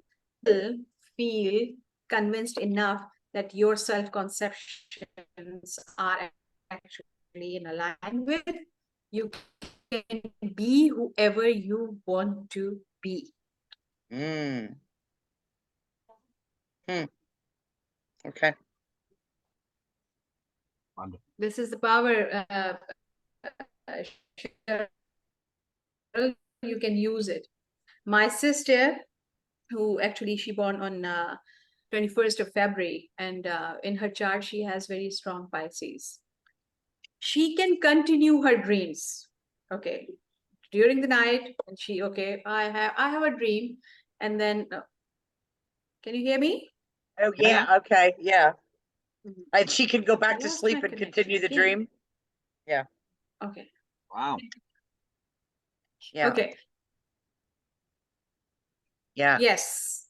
Yes. yes. And she can. She says, "Okay, I can do this." And then Lubna, so, so always do that. And also, but she can actually have dreams whatever she wants to. She have this ability, Oh, and this thing is superpower. Yes. So try that. Maybe you also have that. Maybe you also okay. have. Yesterday, just yesterday, you told me that, okay, whatever your intent was to marry with Craig, everything manifested, like one by one. Done, done, done, done, done. You have this superpower. You can do this again. All you need, I feel personally, that all you need is to have a good self-conception about yourself. And not have something like a super lady or whatever, whatever Right, relates right. to you. But Yeah. Cheryl, one thing I just want to say that when we try to be really humble and not egoistic, we get a bit not so fair with ourselves, because it's not about being humble to let yourself down, but it is actually just about being precise, being honest with yourself. Like so always say that it needs to be accurate, not very overvalued, not undervalued, just accurate, whoever you are. And yes, because we always say nice thing about you, so you kind of like take for granted whatever we are saying about you. Oh yes, okay, Cheryl, you're nice and all. And so she said, but these guys actually don't know what I'm going through. We know, Cheryl, but it's still what you are doing is something impossible for so many Yeah. people in that situation. That's Right, why we right, emphasize continuously on these things. And right, we all are humans, so we all have our own shortcomings and all these things. right. But who you are, just please keep that accurate idea of yourself. Don't Yeah. undervalue yourself. Exactly. Okay. Yes. Yes. And when now as we transitioned to the life detective and trust, like the Yes. first question he said, am I, can I be? And then it came to me that it's not only that am I this? Can I be this? Do I realize I am this? And my first swing was humble. I said, no, I'm not. I see humility as kind of like an inauthentic way of being. Like, oh gee, look at me. I'm so selfless. I just don't do I do everything for everybody else and I'm not that person. Oh yes. I'm very Yes. much into me. I'm very Of much course. into me and what makes me tick and how can I be a better joyful person. Yes. So I couldn't possibly be humble. And then Of course Bill not. explained to me that in Yeah. fact I definitely am. So yeah, he brought out some points that I did not realize. There you go. So yeah. Okay. One interesting exercise for this, that okay, whenever we say that, okay, oh yes, I'm this, I'm that, and that, this is our mind, this is our subconscious actually talk to us. But try to pay attention to that, in which voice actually you hear these words. Like, okay, you are stupid, you are not this, you are drunk, you are this. In which voice actually you hear that in your mind? If you just pay attention, you will understand that if it is coming from your inside, or it is just someone else conditioning your mind. Okay. It's a fun exercise. So whenever something negative or positive, both, it has to be accurate. So whenever you feel something that, okay, Sil was suggesting some self-conception, like, okay, you are a spirit warrior, and but your mind says, no, I'm not. No. So who was saying that in your mind? Mm. Whose voices was actually, just pay attention to that, and you will resolve everything, almost everything. Because Okay. it was for me when I was doing that okay, yes, Beena, but you are not a confident person, just suppose that. And it was not me, it was my teacher voice. Okay. I was getting the same kind of tone. Or sometimes even we don't get the voice like of that particular person, but just the out of nowhere, some memory, some glimpse of, like, again, I'm feeling that aroma of my classroom, or a fragrance around me, or something like that in my mind, everything of course in my mind, or the temperature, or the sensation, or that feeling in my tummy, like, okay, oh my god, the same feeling I used to have in my classroom. So we understand that okay, so it is coming not from my own self, but it is coming from the outside. My teacher used to say this, or my class fellows used to do this. Whatever it is, you can find the connection very easily. So every single time, because self actually emphasize a lot on having an accurate idea of self. Yeah. He never say that you have to be like, okay, all wonderful, all beautiful, and all that. He always say that Right. accurate idea. But Because also open. if it is, Open. yes, and if it is not accurate, my self will not accept this, so it is not going to work. No matter how other people are saying about me all wonderful things, No, Crucial. It's crucial. I will not accept this. Right. Right. And I guess, my definition has to be a definition of these terms. I don't want to call them labels, but Concepts. terms are, I Yes. guess my definition has to be broader, Yes. Yes. right? Correct. Hmm. And that's why Yeah. we have like the capital conceptions, right? Because capital H humility is very different to what most people understand humility to mean. Right. Unfortunately, humility has become so abused by the narcissists, like you said, pretending to be that it's come to mean the opposite. Yeah, it almost seems like it comes from exactly the opposite of what, Exactly. like it comes from your ego, like. Exactly. Yes. And but that's not what humility is. So the narcissists have given this stuff a bad name. Many things, not just humility, many things. So it's really sad how this works, and it's important though. That's why we say capital H humility, which isn't this bogus pretend humility, right? Okay. Hmm. Yeah. Yes. It's Kind of real. goes back to the statement that a lion doesn't have to tell you it's a lion. Exactly. So, you know what? So, if you are basically, embody humility, you shouldn't have to tell anybody that. It should be quite apparent. This is very interesting. Very powerful. We were discussing. I was sharing with Sil before, like 2 weeks ago, that the most strongest affirmation anyone I have ever experienced can have is their name. We say I'm Beena without having any doubt at all. Always say that I'm Beena. That's it. I'm Sil. I'm Cheryl. We never actually give a second thought that am I really? No, because this is who I am. Yes. So because the most authentic voice in our being is our own voice. When we say things, this is the most authentic voice. No matter how much we doubt, no matter how much we create fuss about, like, no, I'm not this, blah blah blah, because of mind conditioning from external sources. But the most authentic voice is our own. So few things has to be very clear, like our name. I'm Cheryl. I'm Beena. No doubt about it. No one actually questioned that. Of course you are Beena. Of course you are Cheryl. Of course you are Sil. Nobody actually questioned that. Because we don't have any doubt. So people don't question that.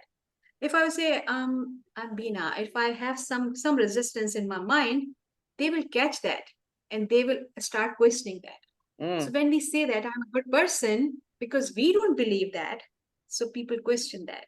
Ah, okay. Right. I hear. Oh, I hear you. Interesting. Yes. So our self-conceptions are they deserve the same absolute no resistance, no doubt, like our name. I get it. I get it. Very good, Beena. Very cool. Very cool. Yes, very good. Yeah. Give me a second just I'll to finish in a moment. record that Yes. thought. Yes. Thank you. Thank you.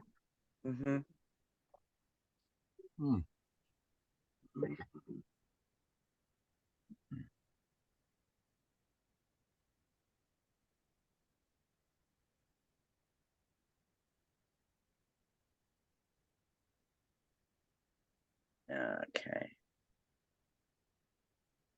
And lack of doubt. Perfect. Oh my God. I love that. It's when we say our name.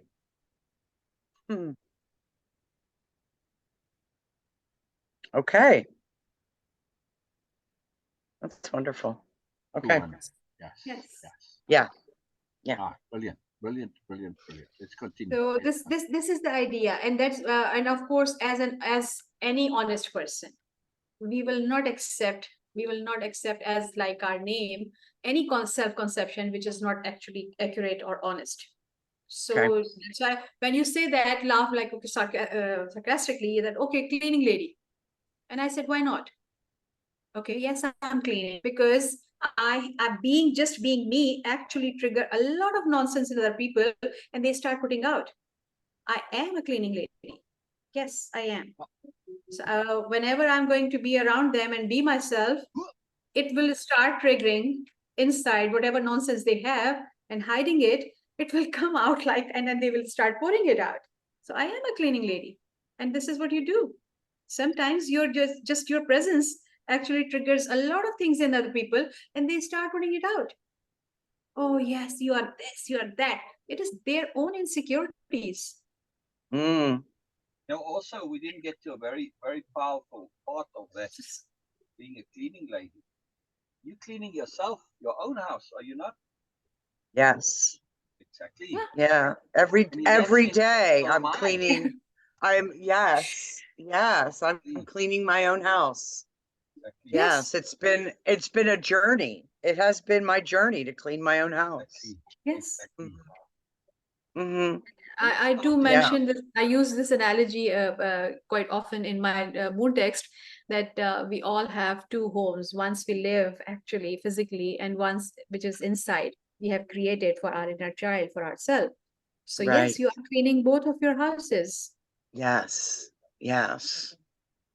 Mhm. But what I'm just trying to say that if it actually resonates with you, or this is the idea people actually just impose on your mind, that okay, you are just worthy of this thing. Okay, this is what it is, and I'm going to leverage this. I'm going to show you that how it is. You can leverage anything in the world. You can actually just give power, give impeccable terminology and self-conception about anything. Anything. This is the power of perspective shifting. Yes, I'm a cleaning lady because whenever I come, you come into the close circle around me, your nonsense start coming out because you think I'm a cleaning lady and I'm going to clean it up. Okay. I'm the cleaning lady, and I'm going to start with you. There you go. There you go. There you go. You piece of rubbish. I'm not. Look out. Sorry, sir. Oh, I'm just joking. All right, keep going, Cheryl. Keep going. Keep going. Yes. Okay. Okay. So, yeah, so we talked about humble, and we talked about unobtrusive. And I said no, but yes. I mean, I can be. And Exactly. there are times in my thoughts, if I attempted to be unobtrusive, perhaps that was being disingenuous once again, but perhaps it's appropriate. But when you Perhaps need there are to, times when being unobtrusive is the appropriate way to hold myself and exist unobtrusively. yes, Doesn't mean that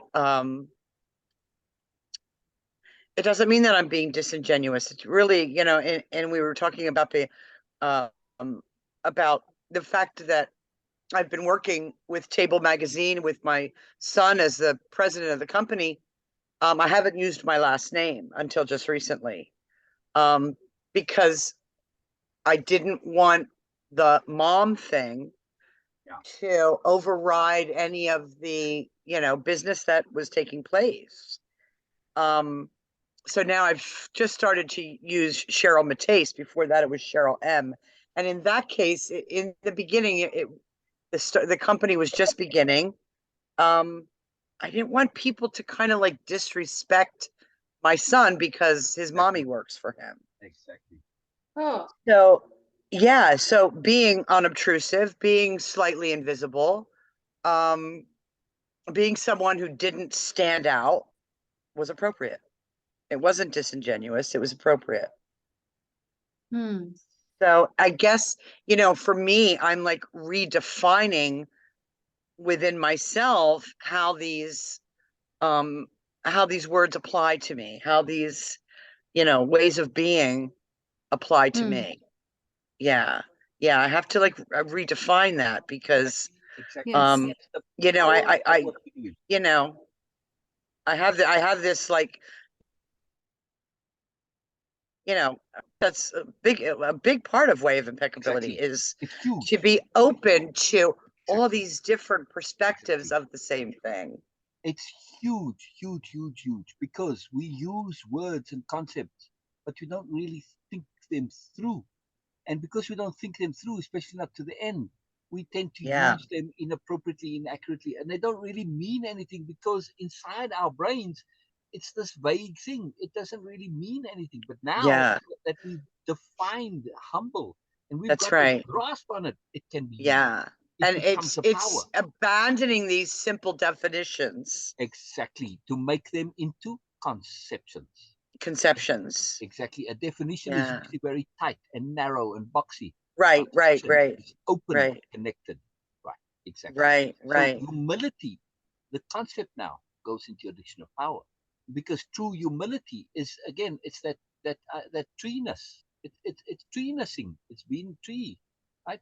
To say, I am what I am. I can't compare. It's not. It's just ridiculous. It's absurd, right? And also, compared to the universe, I'm nothing. But compared to nothing, I am something. Right. That's what humility says, right? I'm going to repeat that. This is a very profound thing. Humility Mhm. says, compared to the universe, I am nothing. Nothing. However, compared to nothing, I am infinity or something. Yes? Excuse me. Right. So it doesn't matter how little we are, compared to nothing, we're something. And it's a very powerful understanding, right? It keeps us in balance. And that's what humility is all about. Balance. Balance of self-conception, balance of self-understanding. Yeah. You're not too Yeah. much and you're not too little. Right. So, Sil, this Yes, Beena. unobtrusive and being, as Cheryl was saying that, okay, it was appropriate. It was a choice she made, Exactly. and it was actually very energy efficient, because if people are not actually paying much attention to you, you don't need to be this or that. You can Exactly. just do your work, and that's it. Exactly. You don't need to worry about other people. So it's energy efficient also.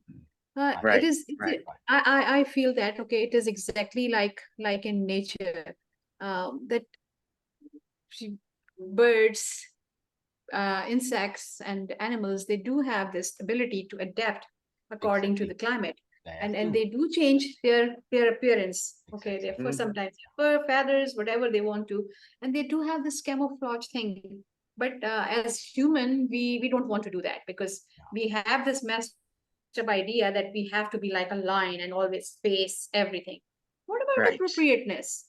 Exactly. Right. So a lion can be dumb, but other animals do have this ability, like panthers or other people who have this marks on their skin. They hide very easily.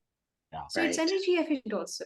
Yeah. Yeah. Yeah. And there Right. is no Yeah. shaming to this. Why? Right. Because Right. our ego actually is designed, and this association created this association that, oh, because you are hiding, because you don't have confidence, because you are this and that. No, it is all about appropriateness. It was my choice. I don't want to Exactly. interact people. Exactly. Exactly.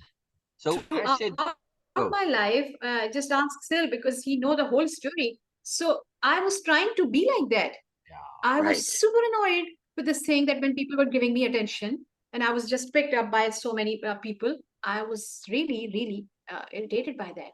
And I was trying my best to hide.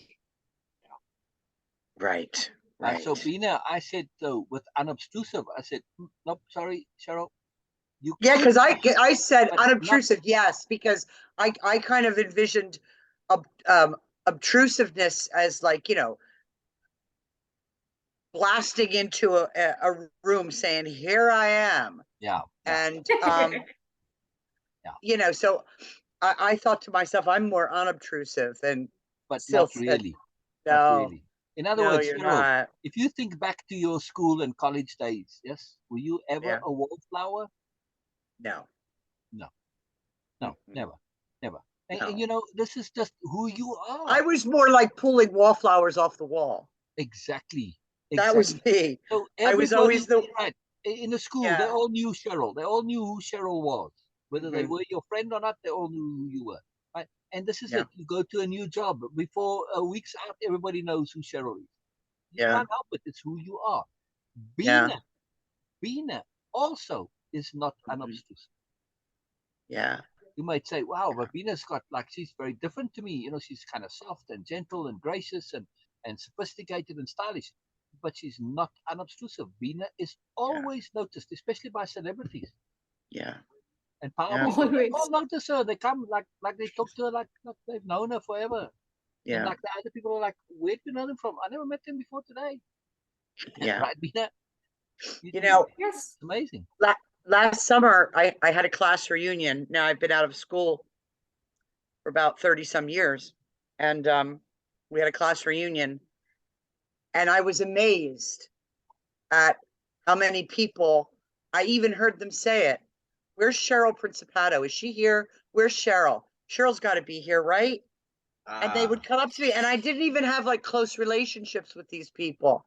Yes. And they would be like, it meant so much. Did you remember the time, you stood in Yeah. between me and this person and you helped me? Or Yeah, do you remember they the time you. when, and I would be like, gosh, yeah, Yeah. I think so. Oh, it meant Yeah. so much to me. So Yeah. I was the one who, yes, everybody knew me. Oh yeah, you're Yes. not unobtrusive. It's just the nature of who you are. Yeah, Yeah, it was superhero very personality. surprising to me that they remembered Yeah. these Yeah. very small acts of Yeah. kindness, Right. So when we balance this, you were obtrusive, not because of being loud and gregarious. You may be Right. somewhat gregarious, yes, but you weren't pushing yourself out there because you have a Yeah. natural humility, and this adds to you being noticeable. And you do stuff, right? You are actively involved in what's going on around you, and that's another reason why people notice you, right? Wallflowers are in their own bubble. That's it. Yeah. They're hiding Yeah. inside that bubble. Some people Yeah. are got a bubble around them, and they're like a loner, right? You notice the loner because their bubble is saying keep out, big warning signs, neon signs, yes. But the wallflower doesn't have any neon signs. They're hiding with inside that bubble. They don't even want you to see the bubble. Whereas the loner, they're quite happy for you to see the bubble. Leave me alone, right? The bubble is the warning sign. So Yeah. it's interesting when you get into the nuance of this, how it works. Yes, really, really fascinating. Right. I want to Right. get on to the next 2 points here, Okay. right? To say authoritative and confident, right? So we want them all together. Look, it's humble, unobtrusive, yet authoritative and confident, right? By implication, and now, Cheryl is authoritative and confident, but inside the bubble of her work. Yes, I don't feel that you think you are authoritative as a person. No. Yes, you come across that way to others. That's why they remember you. But internally, you don't necessarily feel that. Yes? Yeah. See, but that needs to change. It does. It does. That It needs does. to change. I have, I feel like I have like a way of allowing people too much space in my head. Exactly. That Exactly. has to change. Exactly. Yeah. And this irritates your friends like all of Get Out. Yeah. As AF. No, totally. So this is very important to realize why. Because when Beena, you're going to be my example today. I'm going to be using you as the illustration, right? Okay. And because you have so much in common and also so different to Cheryl, so it's a really excellent thing. But when Beena went to work at the Arts Council, right? And Yes. she's out there in the world, and the girls are talking about the guys, and Beena comes along, innocence, and talks about, but I don't know, and they're like, they got irritated with Beena, and Beena's like, but why are you irritated with me?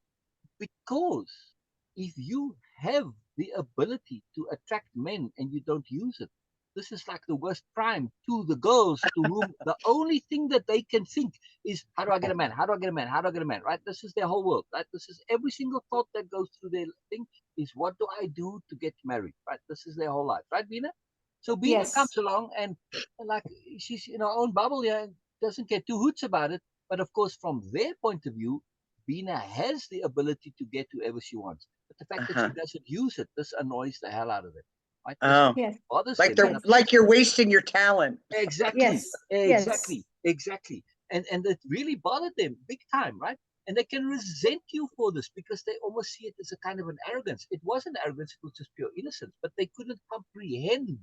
They could not comprehend in their minds. They didn't have the imagination to comprehend and imagine somebody like Beena. Couldn't imagine. But others saw this innocence and they made every effort to protect Beena, right? To shield her Yes. and to not have her be corrupted by nonsense. So they looked out for her. But here's the key point that I'm making. If we take humble, unobtrusive, now unobtrusive is qualified, unobtrusive when we want to be, yes? Right. Like in certain circumstances, very appropriate, right? The ability, though. So it's not necessarily that we're saying this is what we're always going to be, but when needed. Right. But also, so when you are humble and unobtrusive, you retain your authority and your confidence, which is what Beena did without doing it deliberately. Beena she feels her authority as an individual and it's gotten her into trouble, right? When she was younger, it got her into lots of trouble, right, Beena? Yes. And that confidence too, you have to sort of unlearn it a bit. And you too, Cheryl, your confidence and your authority as a person when you were younger, it may have made you people think you're too brash and you're taking on things that don't belong to you, etc., etc. Right? Like Vivian said, you're so smart, you're so intelligent, but oh, that mouth, that it wasn't about that you were saying inappropriate things and actually being inappropriate. You were just touching on the awful truths that Vivian didn't want to hear. Mm-hmm. So that statement was totally gratifying, self-indulgent on Vivian's part, right? It's like, Right. man, I'm shutting you down because, hey, don't be exposing all my awful truths to the world. Yes, I got too many of them. I can't allow this power. If Cheryl were to be she couldn't allow me to expose the awful truth to her. Exactly. She didn't want to know the awful truths about Exactly. herself. Never mind too, but I mean, the first step of that fear, yes, I mean, the fear of herself, that's very deeply buried. The first fear is, we can't have our garbage, our laundry exposed to the world, right? But that's not really the issue. Like I said, really the issue. Right, exactly. So she doesn't want you to be authoritative and confident in the least. Yes? That's right. Yeah. So that supposed words of wisdom, and it's a compliment, it's very disguised because she can't say. And I mean, and she, like other people, almost celebrated when you weren't confident. Exactly. When you were, exactly. She almost celebrated that. That's Absolutely. when she loved you most. Oh yeah. That's when she took you shopping and bought you clothes and had your hair done and celebrated you. Yeah. I mean, it's just superiority. It's like if you're unconfident, I'm better than you, and I can feel good about myself. So twisted. Oh my goodness. I know. And this is why in the superiority paradigm, understanding the psychology, understanding preposterousness is the key, because it's preposterous. And if we cannot get a grip on preposterousness and understand that it's a real thing, it's not a fantasy thing, it's not something just in our imagination, just something that writers write up nonsense. No, people really do the most preposterous things. They do absolutely incredibly life-changing, very devastating, real-world results things for the pettiest of reasons. Unbelievable. Preposterous. Utterly preposterous. Vivian is a great example of a preposterous. Oh my goodness. Yeah. Good to involve, right? So, so we're talking about what makes a life detective, and we're looking at how this resonates with us, right? So the next one here is a life detective involved with their own doings. Yes. In other words, what they do, what their focus is, they are involved with this. Right? In other words, if your focus isn't part of their focus, they're not involved, sticking their nose into your business for no good reason, right? Doesn't mean they aren't curious and interested, but they still, it's my doings that I'm busy with. That's right. And you're involved with your doings. If you're not involved with your doings are going to be very watered down and feeble and weak and basically a waste of time. Right. Right. So a life. I mean, involved in your own doings is really the only appropriate action. Exactly. Otherwise, you're trying to fix someone else, or exactly. Exactly. or Yes. taking their focus away from what they should be Exactly. focusing on. Exactly. You should be involved with your own doings, Thank you. and I should be involved Precisely. with mine. Precisely. Yeah. It's like exactly. Yeah. Now, Yeah. of course, our things can overlap, and my doing is learning, so I learn from you, and we share. And yes, again, Yes. it's contextually with as appropriate, but still, it's Right. just an important point to understand that that this is a key point in terms of being a life detective or a spirit Right. warrior. This would apply to a spirit warrior too. Right. We happen to be using Right. life detective. But I mean, if I'm wanting to take what you share with me, it's still because I'm involving it in my own doings. Exactly. It's pertinent True. and relevant True. to your doings, which is Yeah. where my deep understanding of emphasis and how emphasis connects to learning makes a difference in what we do.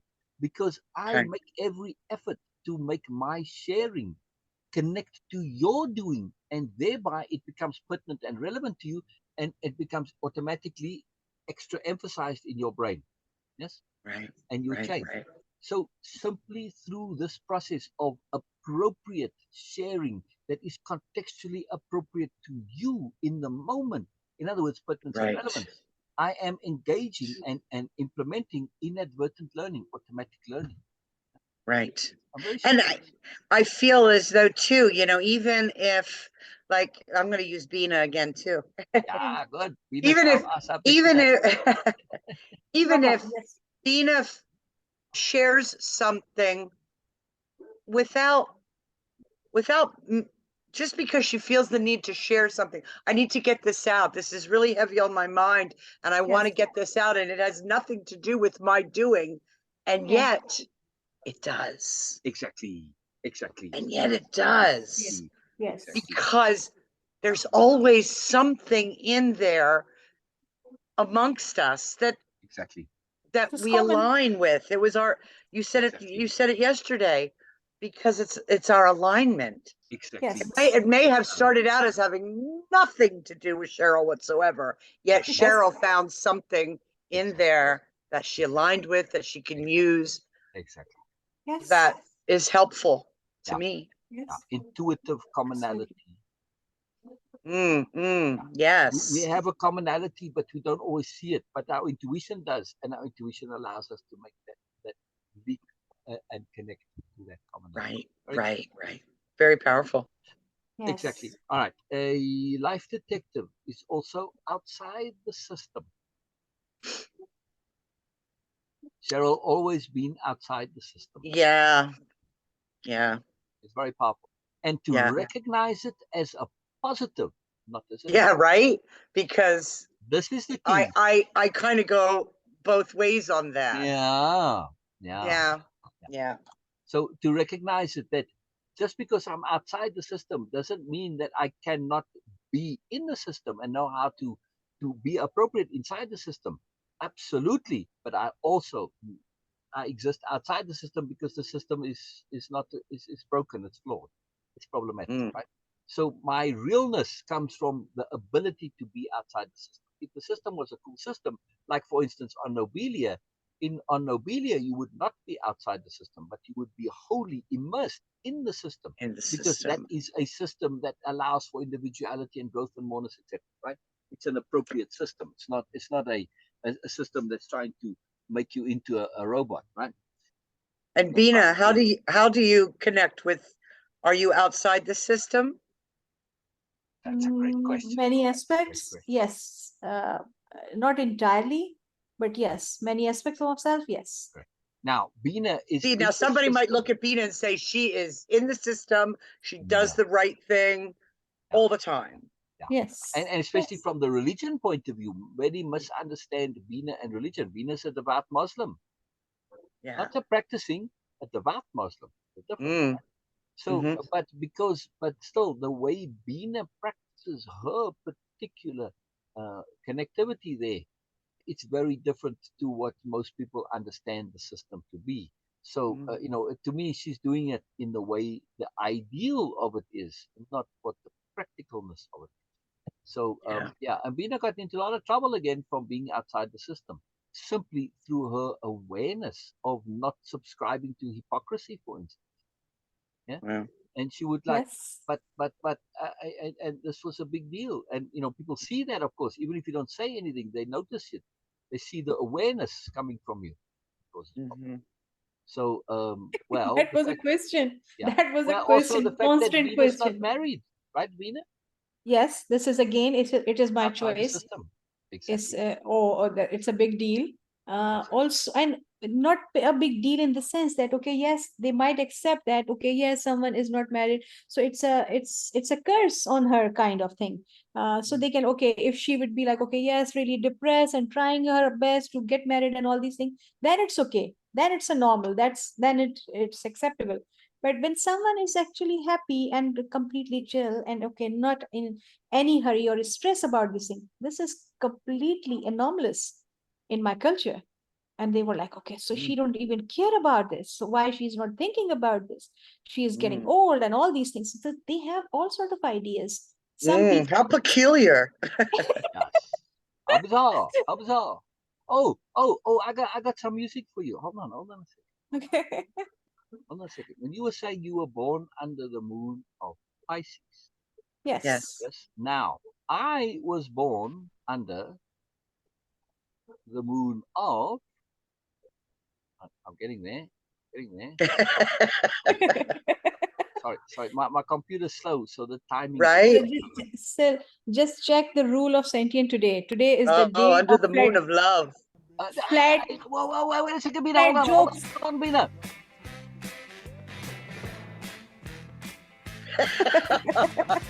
Uh,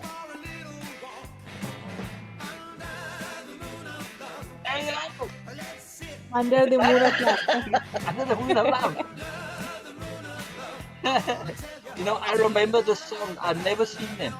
The first time I see them today that I pulled up this video. Never. Shuwadi Wadi is the name of the group. show waddy waddy. Shuwadi Wadi. You remember this, Cheryl? Yeah, no, I'm not familiar with it, honey. You're It's not. a You don't know little this song, before my Cheryl? time. Wow, but you knew it from Under the Moon of Love. You knew I it? never heard it. No, Oh, you never heard it. Wow. No. And just I look mean, at this how old is Isn't he just this? super busters? But anyway. Does he look like a vampire? Yeah. Yeah. He's Looks handsome, like though. looks like a 70s musician to me. Oh, this is totally 70s, 80s stuff. Absolutely. Yeah.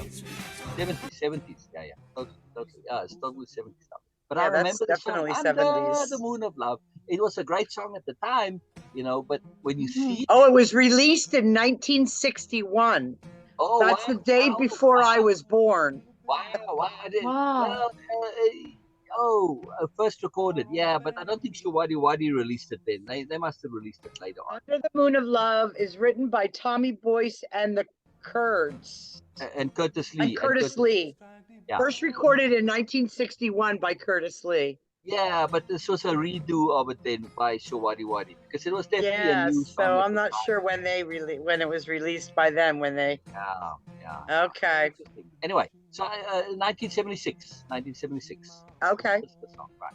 So yeah, it's totally 70 stuff, 1976. I was 13. Okay. Anyway, so I was born under the moon of love. How does that work in astrology, Beena?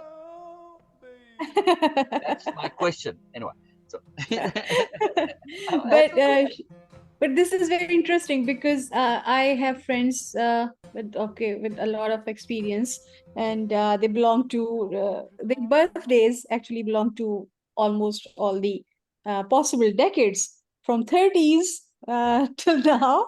So I have this experience of music like Teddy Bear's Picnic. I don't know that maybe it was written yeah, or recorded in 1930s, yeah, but I know that song, and I of course yeah, because I was enjoying that too, because one of my friend, uh, his childhood favorite song was Teddy Bear Picnic. yeah. So I know that era of music also. And I then I know that have too. I friends. know that. Yes, okay. So I have friends who were young or children in 70s or 60s, even 50s and 40s and 30s. So Yeah, I yeah, know oh, all the songs, all the era yeah. You know of what was music. handy for me when I grew up, right? I grew up in three places.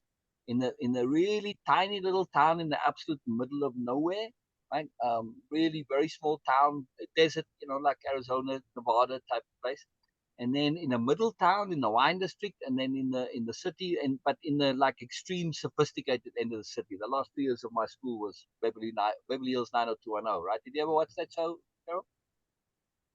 I'm sorry, I was looking down. Uh, Which Be- show? Be- Beverly Hills 90210.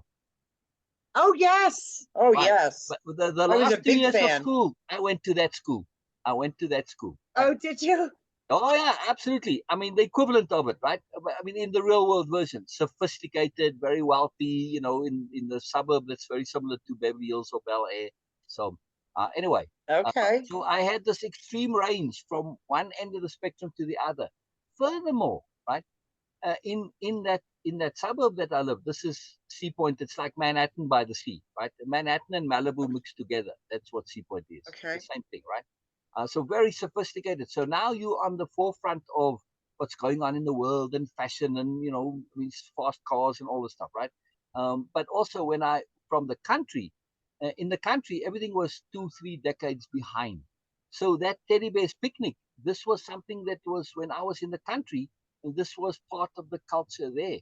When I was a little kid, we got telephones.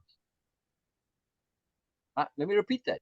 We got telephones. You say, well, what do you mean you got telephones? Yeah, well, when I was at whatever age it was, let's say we got it when I was 6. When I was 5, telephones weren't available. They weren't available, right? So the town got telephones. Our phone number was 8. 8. Wow. 8. Yeah, Oh 8. my. Yeah, oh my. Exactly. Oh my. Just 8. Just 8. That's it. I found not 8 digits. No, 8. Right. And it was a party line. Right. So, of course, everybody else on that same party line, their phone number was also 8. And the reason our number was 8 was because my father was a big shot in the town, and our street number was 8. And his surgery was on the main road, number 88. And the cars were 888 or whatever. And everything was 8. He thought this was the coolest thing ever. He was very proud that he could have all these 8s and all the different things.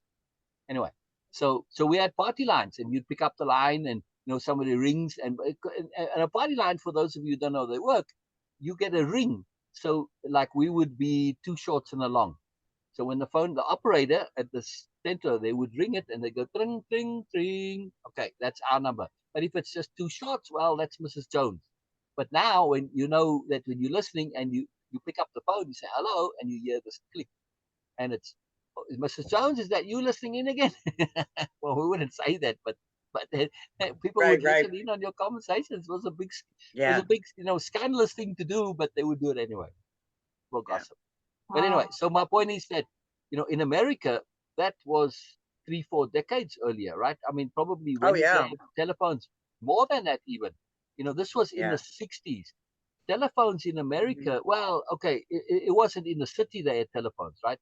So I'm just saying, when telephones got to the country, that probably was like in the 30s, I would imagine. Whereas the first telephones obviously were turn of the century already, but it takes a while to get Yeah. out. So anyway, my point I'm trying to make is that I was very lucky that I had this whole range of experience to exist cultures before, that like pre-phone culture and stuff like that. It's very cool. Yeah. Broad range of experience, very fun. Anyway, being I outside the remember system.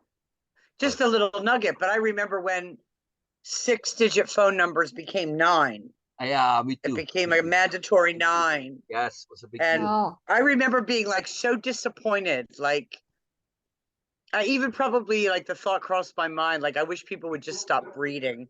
Yes. You know what I mean? Like, Yeah. and then I would think about these people with Yeah. 24 children. It Like, was knock it depressing. off. It was depressing. Yeah. Yeah, Yeah. stop it. So I got a definition of depression for you. It's when you start to run out of toilet paper and you realize that you can't afford to buy more. Mm, Very depressing. that's depressing. Yeah. Not a good definition of depression. Yeah. So is coffee filters. Yeah. There you go. Yeah, or socks. Yeah. Yeah. Very So powerful. anyway, we got off the subject. So Outside the system. we were talking about outside the system. Yeah. All right. So the next Yes. point here is a life detective is not concerned with image. That's not true. And I don't think this. Say again. I don't think that's true at all. For you, I don't think that's true at all. Well, I am concerned with my image because my image is what encourages people to share with me. And yeah, I think image is important to an Now, extent. yes. Now, a lot of these are all they're going to be depend on how you define it. So really, that sentence should read not concerned with image. Right. Yeah. Superficially. No. Exactly. But we are concerned with real With capital I I image. I absolutely Right? am. It's little I image. I want to present myself in authenticity and Exactly. kindness and genuineness Exactly. and that's my image. Exactly. Yeah. And that's why it's little I. A life detective is concerned with capital I image, which is part of the image is being a life detective. The whole point Right, of that right. self-conception is to have a capital Absolutely, I image. absolutely. And part of being a life detective is to find things, find people, find Exactly. and you know how are Exactly. you going to get anybody to trust you Exactly. like Exactly. if you don't present yourself Exactly. a So we certain are way? doing something very profound. We are going into this understanding of conceptions to say, oh, the difference between humble, capital H humble, and little h very big. Little I image, capital I image, huge. You know, capital I image is your self-conception. And you Right. are very concerned with this. And you're also concerned with your perception of others as to how they perceive you. Because if they box you and they say, oh, you know, Cheryl, well, Cheryl's an accountant. That's not a really great way to think of Cheryl, right? Because most people, they think of accountants as boring, conservative, narrow, boxy people, right? But Yeah. that's nobody who knows that you practice accountancy will box you as an accountant. You Right, the right. antithesis of an accountant. That's And why you're not I mean exclusive. that's how I used to address anything or anybody, no matter how good intentioned about my weight. Yeah, And I'd say, listen, this is the cover of my book. yeah. And if you pass it by because you don't like the cover, you've missed a good read. There you go. Good point. Very good point. This is the cover of my book. Yeah. I'm okay with it. Yeah. Hey, if I lose weight, great. I did just lose 10 pounds. And oh, very good. It went just by. The doctor didn't say anything. The husband didn't say anything. And I'm like, okay, that was kind of a feat at this age. 10 pounds at 60 years old is a big deal. Cheryl, Yes. being a life cleaner or a spirit cleaner, yes, or a home cleaner, part of it, the more you clean up your inner home, the more your external home sheds itself of excess. Mm, Goes hand in hand. So when okay. we hold on to stuff psychologically, we tend to do so physically also. Okay. So specifically, weight loss has many psychological roots. Holding on to things, buffers, protection, comfort, you know, a comforter, weight, you know, those heavy blankets that they sell now, right? To comfort people. Same thing with having physical weight on the body. Yes. Okay. Many reasons, right? Lack of confidence. Well, if I'm more bulky, more solid, I can be more confident. At least the idea goes. Many psychological connectivities. And the more you get your inner house in order, the more your external house tends to get itself together. Okay. Goes hand in hand. Really interesting. Very fascinating. All right. Our next one here shows teeth and asserts themselves when needed in no uncertain terms. So when I annoy Beena and she gives me some stick for it and tells me what a doofus and an idiot I am, she will do that. Right? Right, Beena? I actually do that, yes. Yeah. So it doesn't mean that you're aggressive. It just means that when you need to assert yourself, you do so, and it's very clear that you are now Yeah. exercising that authority that you have. The problem with most people with authority, they feel they need to go around exercising it. Look at me. I'm a lion. I'm a lion. I'm a lion. I'm a lion. You don't really have authority. That's why you're trying to do it. You're a lion. You don't need to do it. That's Occasionally, right. look. When a lion does exert its authority, it makes it very clear. There's no uncertain terms about this. That hey, Right. I'm the boss here. That's right. You get the message very quickly and clearly. Right. Right. I The want rest, to add something about authority here. please. Because when we say that, okay, I'm not an authoritative person, this is exactly what I used to say. I used to think, and I used to really want to be. I don't want to be, because I want to be gentle, I want to be a people Exactly. pleaser, and I want to be nice all the Exactly. time. So authoritative is something completely no for a nice person. That was my idea at the time. Okay. But we are authority whenever we make any choice. Any single time, every single time when we make any choice, we practice our authority. Yes, I'm choosing to not say anything. I'm choosing right now to say things. I'm choosing to do this, whatever. The list is endless, because every single breath we take, we do make some choices. Right. Every morning when we get up, we do make a choice. We want to get up. Right. So that's why we are actually.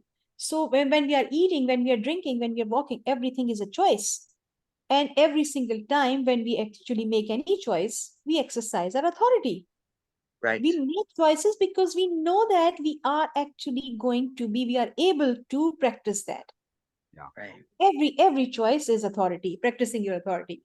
But That's we of right. course don't pay attention to. And That's it right. becomes like a very in a typical mindset, it, at least for me, it was very masculine idea of like, okay, oh, she is authoritative, it means she is bossy, she's aggressive, she's going to just Right. yeah, Right. she's stubborn and strong head, all these things. No, Right. everyone is an authoritative person because they are making choices. That's right. And so this is also I am That's right. doing. Even the That's right. most gentle, And they're even standing behind those choices. yes, They've got a boundary. They're protecting that choice. Exactly. There's a exactly, boundary set up. Exactly. exactly. And if I've made a choice and you've decided that you don't like my choice, Yes, I'm gonna have to shut you down because Yes. that's my choice. Yes. So yes, we can put in, if you put authoritative in your dictionary of power, we can add the extended understanding to be. Being authoritative means that you have deliberately, in thorough, impeccable conscientiousness, chosen your decision. yes, Right? In absolutely. other words, you're willing to stand behind your choices. This is what makes you authoritative, because they've been thought through. You've been thorough, scrupulous, diligent, conscientious. You've gone into the depth. You've thought them through to the end. You've perspective shifted on your decisions and your choices. That's what makes you authoritative on them. They're not idly come by. They're not casually come by. Yes, they're impeccably, deliberately come by. Makes you authoritative. Yes. Right. Look So at that is so when that is you exercising your authority. exactly. And now you Sher is a good example here. Sher has, she's uncomfortable in lots of situations, and yes, but who am I, etc., etc. But ask her about the things that she knows about, and she'll speak with great authority. Yes, you'll hear on the when we do the lives and on the shows and stuff, right? When it comes to stuff that she's been thinking about, been working it through, that she's experienced, that she knows, she speaks with authority because she knows that she's done this in depth. She knows what she's talking about. And she knows that it's not just that she believes she knows what she's talking about, she really does, because she's checked it. She's been thorough, scrupulous, diligent, conscientious. It's been impeccable when it comes to the things that are important to her, that matter, and that affect her life. Right? So this is a very, very big deal. Very, very, very big deal. Right? So in other words, our authority comes from our impeccability, does it not? Absolutely. Exactly. Absolutely. Exactly. Absolutely. Exactly. And that's why when somebody comes and oversteps the boundaries and they're being crappy and full of nonsense, we can show our teeth and assert ourselves, right? Because, hey, these are my boundaries. This is my right. space. Yeah, That's right. I am the authority, and I am willing to Yes. do so because I trust in my impeccability. I Right. trust in what I am an authority on, which is me and my doing. Right. And I'm Right. especially an authority on my boundaries. That's right. So my authoritative action is really only present when you have overstepped your boundaries into Correct, mine. correct. Yes. Or in a situation where perhaps I'm being called upon to do something, and you don't know who I am. So let's say you've been put in charge of a meeting at table, and the employees have no idea who you are. Well, and they don't even want to give you a chance. They just look and they're superficial, and they just kind of write you off. Oh well, anybody who's not somebody that they know is a celebrity or whatever has no value. Right? Then you need to maybe assert it where it's a little bit a preemptive assertion, right? You need to claim the authority ahead of time, right? So there are exceptions to that. All right. Mhm. So a life detective also pays exquisite attention. Pays Yes. exquisite attention. This is key. Yes. I mean, if we don't pay This is exquisite key. attention, we just get lost. Yeah, Never that's kind of a duh right there. exactly. Yeah. Never Yeah. assumes another duh. Correct. Right. Absolutely. What isn't a duh? Checks and tests assumptions. Many people will take never assumes to be a duh, but they don't say, in life we need to assume so often we don't have a choice, but we need to check and test those assumptions as much as possible.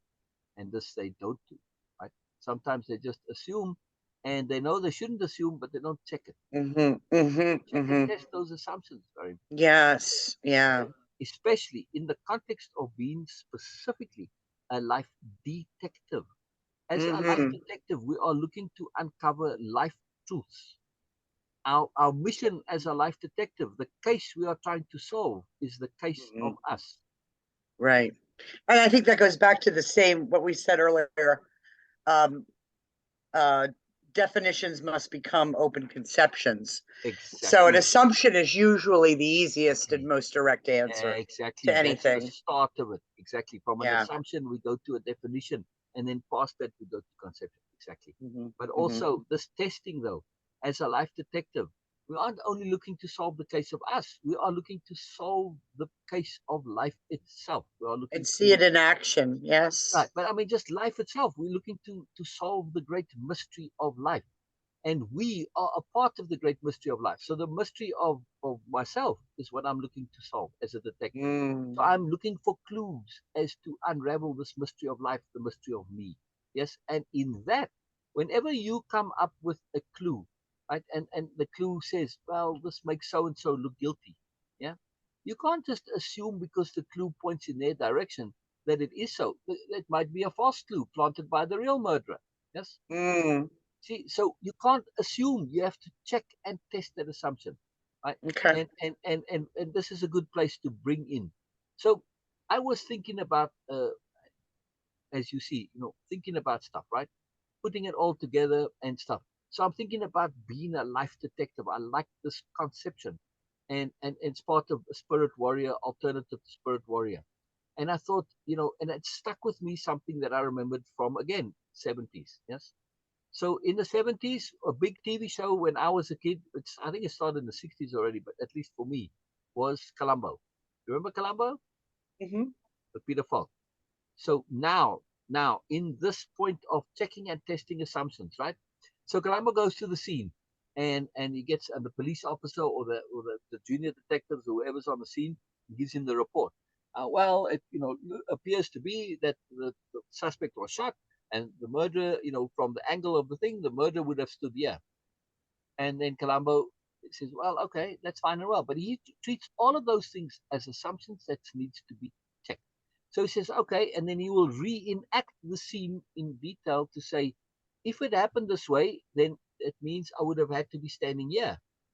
But, I couldn't be standing here because, well, this angle from the bullet and trajectory, uh, I'd be standing inside a wall, or I'm standing behind something that's in the way, etc. You see what I mean?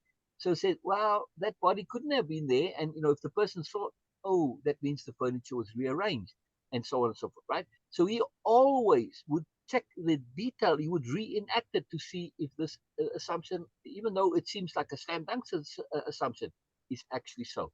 And that's how he solved many of the mysteries, because he says, no, it couldn't be, even though it seems like it must be this way. It cannot be. And then he carries on from there. Right? So it's very important to check and test those assumptions. Very, very important. Okay. And of course, when we apply this in a spiritual, psychological, emotional realm, very, very, very powerful, right? Okay. Don't just assume it, check it and test it, right? Okay. That's Now, what comes- before we move on, I've got to take care of those 2 cups of coffee I just drank. No problem. right- No problem. I'll be We'll right back. We'll be here. We'll be here. Wonderful. Wonderful. Wonderful. Wonderful. Wonderful. Hello, Beena, magical miss. Hello. Hello. How are you, Okay. Beena? How are you? How are you? How did your Zoom I'm go? good. You were telling me Yes. about Matt. Oh, so and then you were going to be telling me also about John, and that you said it went Yes. very well. Yes. Yes. Yes. Yeah. All right. Wonderful, Beena. Wonderful. Wonderful. Wonderful.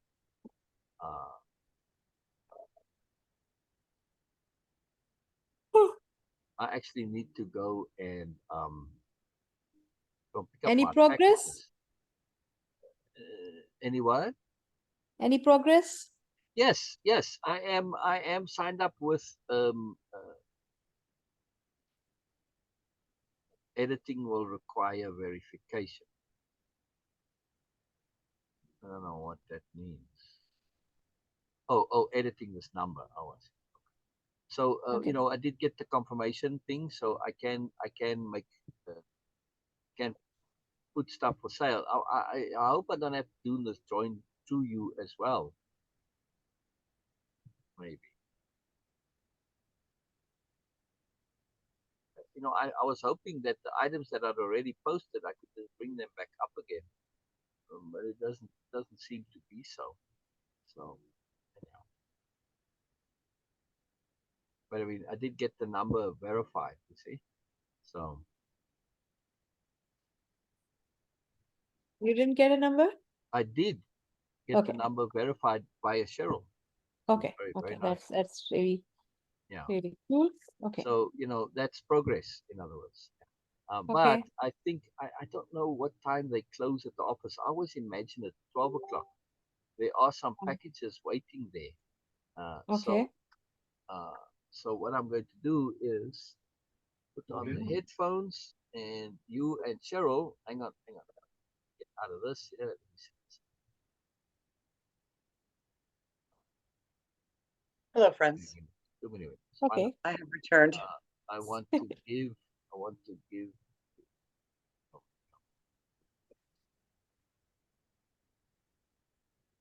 Oh yeah. Remote control. Very good. I want to give remote control to Beena, and I want to give remote control to Cheryl. But where is this? Remote control. Okay, Cheryl. All right. So this means that you guys can now move the cursor. Yeah. So you can either click over here with your cursor, or you can just use the right arrow to move to the next ones, right? The reason I'm doing this, Cheryl, is because I have to go and pick up packages at the office. I don't want to miss them. Want to have them before they close over there. They delivered stuff. That's right? okay. That's Yeah. okay. But I'll still be here. I'm gonna take the phone with me. I'm gonna get on the phone. I'll get joined on Zoom there. Okay. So, but then And you it is guys just can like just 2 pay. minutes things mostly. Well, I don't know if I'm going to have to drive and pick them up if they're heavy packages again. Like yesterday, I had to pick the car. So we'll see. Oh. But yeah. Because I had those golf seat mats, they were heavy. So, all right. Let me get there. I'm just setting this up in a moment. But let's go to the next one. Right. So a life detective asks questions. Yes. I mean, it seems like a duh, but it's a very powerful point. Super powerful. Yes. I mean, if we don't have the ability to ask questions, then we're just going to be stuck. Correct? Right. I mean, this is asking questions. doesn't mean to others, asking questions of ourselves, asking questions of the universe, saying, how does that really work? Like with the communicator. Does that really work? Okay, it's a silly example, right? But it's part of a mindset. I want to know. I want to see beyond the surface. I want to go. That's right. It's part That's of right. cultivating discernment, in other words. For the very, very beginning of Way of Impeccability, Beena and I had a conversation about questioning things. Why do you question? Remember, Beena? I don't know if you Yes. remember. And But I from remember we that, had a conversation about that. and I do believe from that conversation, or it was at, connected, or maybe not in that, but the love notes from the universe came, right, Beena? Yes. No, it was okay. It happens immediately after Sure actually Oh. just discuss something.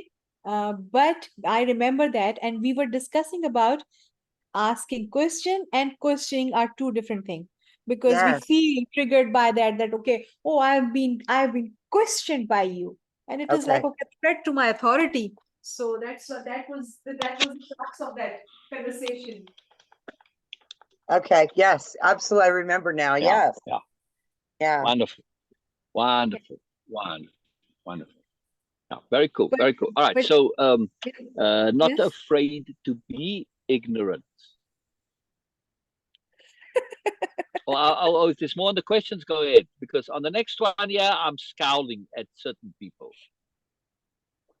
The finger of suspicion points to.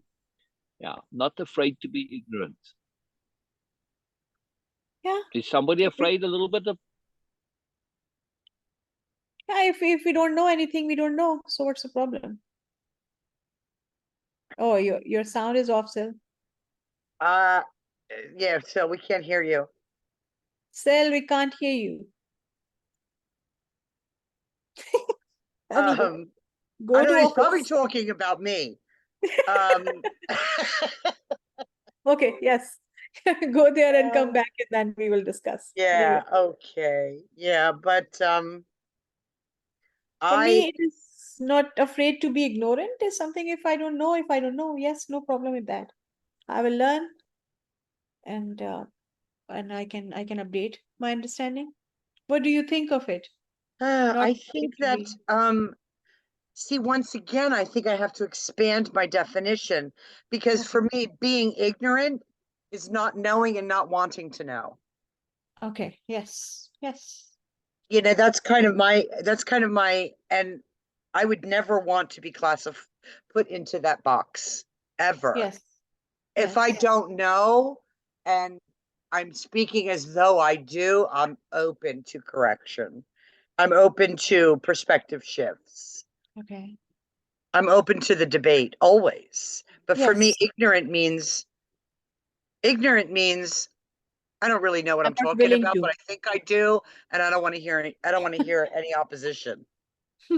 Yes, exactly. So this is, but as Sil was saying that, I'm just assuming that this might be the definition of this line here, that not afraid to be ignorant. Right. This is something I am actually practicing, to be deliberately be ignorant about few things in life, because the flood of information, like on internet, there are so many things. There are so many things which can be okay, interesting. Sometimes they can be informative. Mhm. Sometimes it is very cool, but I don't Okay. want to get involved into that. Yes, okay, so I'm deliberately choosing to ignore all these things. And when Okay. actually the time will come, or if I really need to know something about that, or I really need to apply that, or whatever, I'm going to actually just go and search. So right now, I'm not going to spend my energy on knowing everything all the time. So Right. I'm happy to be ignorant about few things in my life. Uh-huh. So yeah, if you're not ignorant, what are you? If I'm If not you're not ignorant, ignorant, then yes, you know everything, right? yes, So you can't be afraid to be ignorant. exactly. And Or, yes, few things or I'm you're walking deliberately, around thinking you know everything. I'm not ignorant about anything. I know everything. yes. And then I think that it is not only counterproductive, but also it is almost impossible. Okay. There is always something to learn. There is always something to grow. So there is always something to update. And also sometimes that the things, the perspective, the knowledge is irrelevant to my reality right now. Okay. And what I'm going to do about that. So, okay, if I know something, but I have no use of it, so I'm not going to spend my energy on this, on any issue like that. So that this is something that I have learned because the flood of information on internet, especially on social media. But yes, a lot of my friends, they do share a lot of things which I'm not interested, or sometimes I feel that okay, no, this is not going to be my thing. So I simply ignore that. I'm not going to engage with that because So what any would be the engagement is difference a drain between of being, energy. what it would be the difference between being ignorant or Yes. uninformed? Are they the same? No, I'm saying about making a deliberate choice to ignore something. Ah, okay. Yes. Okay. Okay. I can get information about that. I can be informed, but I'm deliberately ignoring that thing. Okay. Okay. That's definitely a different way to look at it. Yes. So, Mhm, and mhm. also that it is fun because you always have something to look for. That, okay, yes, this area of my life or this thing in life I haven't explored yet. I can do Okay. whenever I want to, but I haven't explored it yet. Okay. The most okay, the recent right now what I'm doing, practicing that, try to be in my area of influence rather than my area of concern. I'm just continuously reminding myself, Beena, and asking my question, whatever you are feeling right now or thinking, and try to do something about it. Is it your area of influence or area of concern? My area of concern is the whole universe. I do concern about my planet Earth also. I do concern about other planets also. But my area of influence is actually very limited. It is just limited to Beena. Here I can practice my authority. Here I can actually influence my decisions. Here I can actually make some difference. Other than that, everything is just my area of concern, not influence. Mm, So this is what I'm practicing, and it is actually kind of in a roundabout way. It is to be ignorant about other things. okay. Hmm. I'm deliberately not paying attention to few things because I cannot do anything about that. Okay. Wow. Interesting. I was worried So- about people who were suffering from the water shortage in African countries. And whenever I was drinking water, I was feeling like, oh my God. I saw that picture. That was the most haunting picture for me. That the kid was actually just sucking the sand and tried to get some water out of it. It was digging pits in the land and the ground. And that was a haunting picture for me. So every single time when I was using water for anything other than just having for the glass of water, drinking, I was feeling like, oh my God, I'm using this, but these people are dying for that. I'm using this, Mm, these people. And then it was like it was a constant energy drain. But what I was doing actually, I was getting immune to that pain. Now I have no feeling about that, but also I was continuously shattering my self-trust because I was trying to live in my area of concern where I had no influence at all to change anything. wow. Boy, that's deep. Hmm. So Area of sometimes concern versus area of influence. yes, So you cannot change. Okay. we do And feel pain so, of so so many things. if you're coming from your area of influence, Yes. you, you can affect change Yes, I can be to, part of that change. I can do something about it where this is my area of influence and I feel okay, I have some authority, I have some power, I have some energy actually, okay, to do something about it, to change that situation, to upgrade that situation, to improve some situation. But if I don't have any sort of access there, what I can do about that?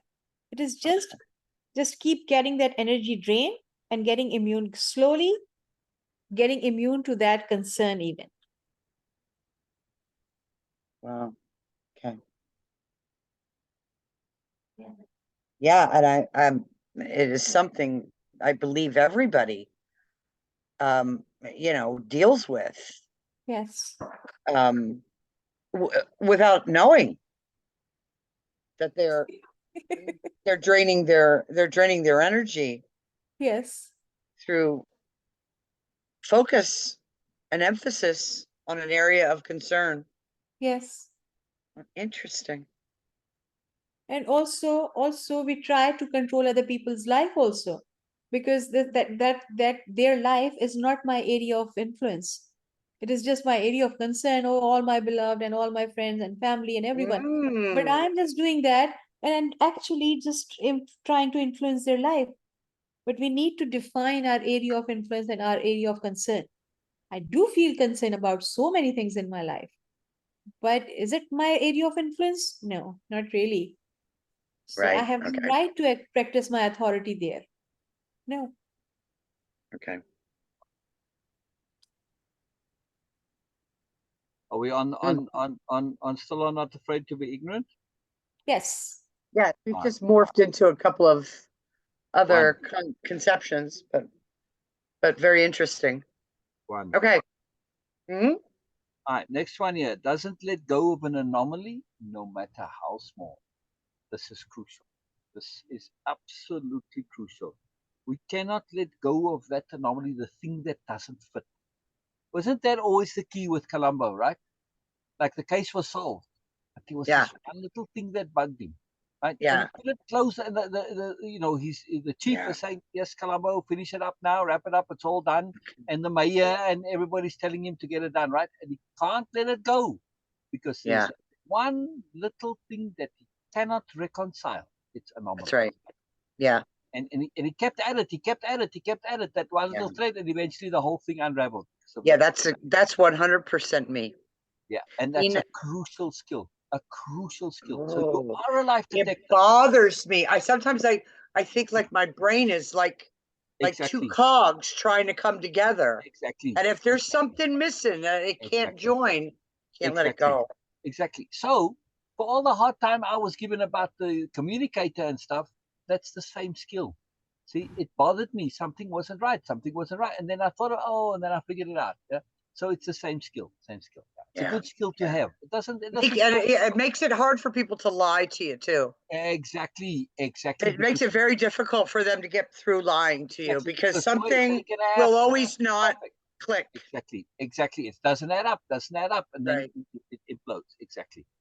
Right. So it's an incredibly powerful skill, and when we apply this to ourselves, of course, it's awesome. Yes, and to anything, you get to the moreness of things. You go deeper. You get to the end. You unravel it, like what we did with Humble. We just simply took it as a little bit of a mystery, and we unraveled it, and we just kept on going. Right? We just kept on going, and we Right. solved it. We resolved it. Super powerful. Super powerful. Yeah. So very, very cool. So this, and again too, the key is to start to be alert for anomalies, right? A life detective is, I think it comes later. They're always on the lookout for anomalies, right? They're paying attention to them. They don't just wait until the anomaly smacks them over the head, right? They're looking for those anomalies. Oh Right? yeah, it's almost something that I can't control. Exactly. But it's good to be, deliberately on the lookout for them sometimes too. Very Yeah. powerful. Very powerful. Yeah.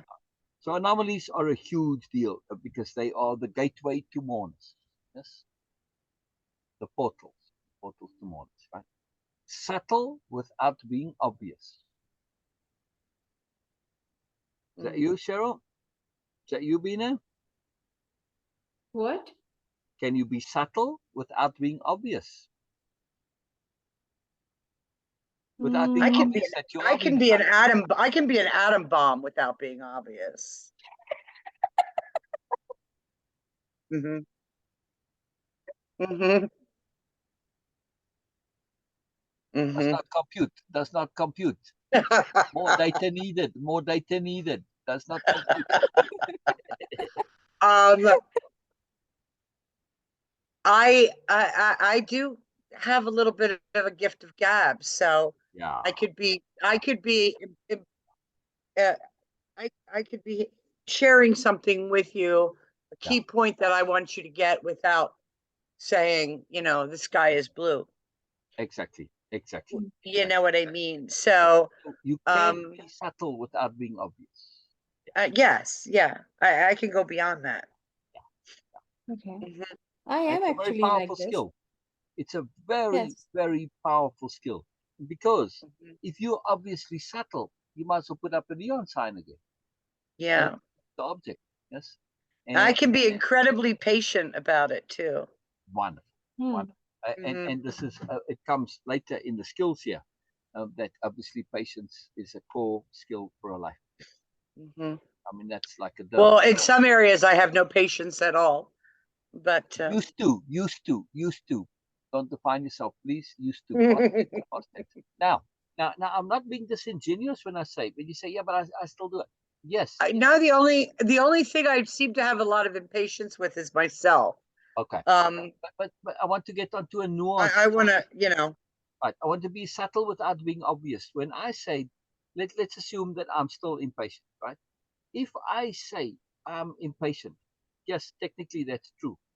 The problem with it is that when I say I am impatient, it's present continuous tense, yes, which means that it's ongoing, yes. However, it's equally true to say I was impatient, even though I still am. If I say I was impatient, this is a true statement, correct? hmm Totally true. However, okay, when I say I was impatient, I am now unhooking from this being an ongoing issue in my life. ongoing future event. Okay, Exactly. got it. Exactly. So I'm still being truthful to say I was impatient until 2 seconds ago. I may be impatient in 2 seconds' time. That's also true. But technically, it is true to say I was, but it unhooks us from that ongoingness, especially if I'm Mm, making an effort to change my impatience, right? Then I can say, well, I used to be impatient and I'm less impatient now, even if it's just by a tiny fraction, it's still true. And then you start to focus on the process, emphasis, the very powerful. So it's a big deal. It's a big deal to say it in the past tense always, even if it might still be somewhat true. Very important. Okay. Adds trivialities and insignificancies together to look for pattern and significance. This is exactly what we just did. And like you said, when it comes to lies, this is what we do. Right?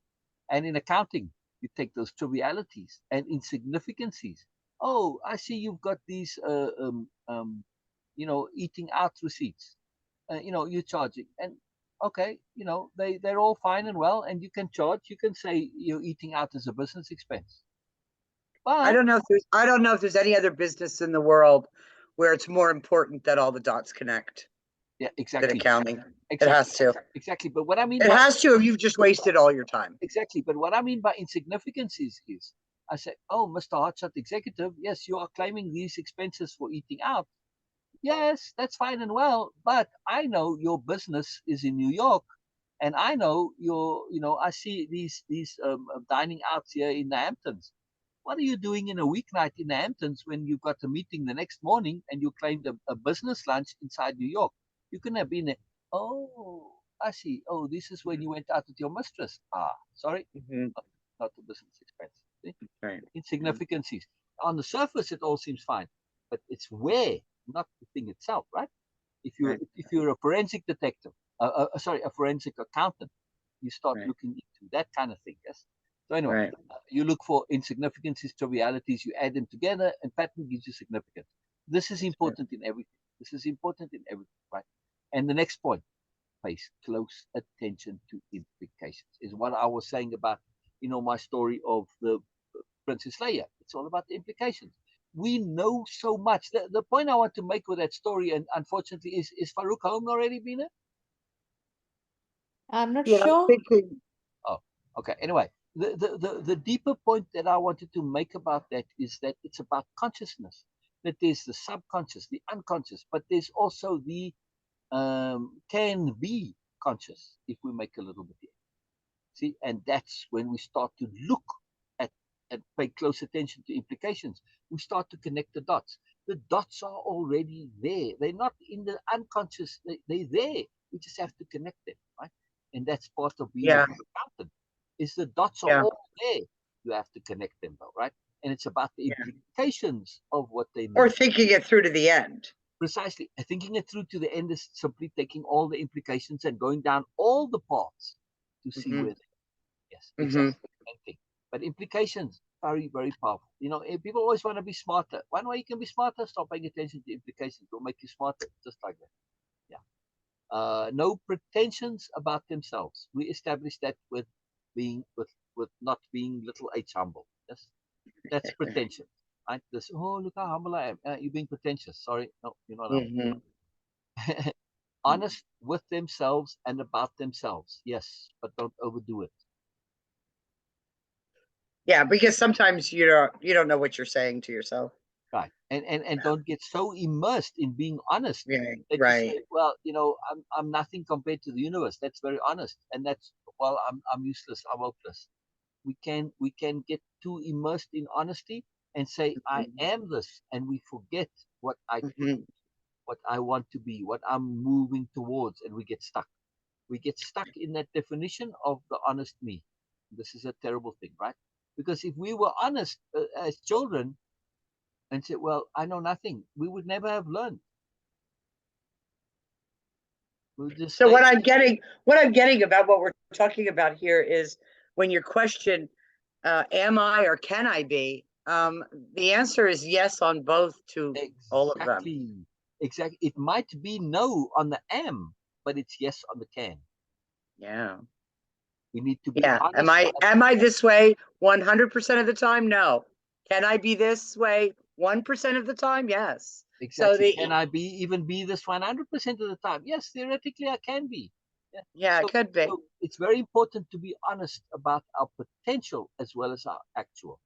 Okay. Especially since we are not a defined thing. We are in process. We are changing every minute. And when we Okay. understand this, I can never, with accuracy, pin down where I'm at. It's like the electron around the atom, right? The Heisenberg principle. You can say with 100% certainty the speed of the electron, right? But then you have no clue where its position is. If you can Okay. define its position, you cannot say its speed, right? So because the two, it's a whole technical thing, scientific thing, right? But that's the Heisenberg principle, which says that it's this principle of uncertainty. The more you define one, the less the others define. So you get an approximation of both. And this is when we, as individuals, we embody the Heisenberg uncertainty principle because we're always changing. We're always changing, right? So when we say, I am change, that is accurate. I am a process. I'm not a something. I'm not a definition. I am process. I'm ongoing. Yes. Very powerful. Very powerful. Just for fun, by the way, it's nice and sunny and warm outside. I've opened the door, but we expecting snow and rain again tonight. Oh, yeah. I mean, it's nice out here too, but I've got a terrible case of the chills. My feet are freezing. You need a butt warmer.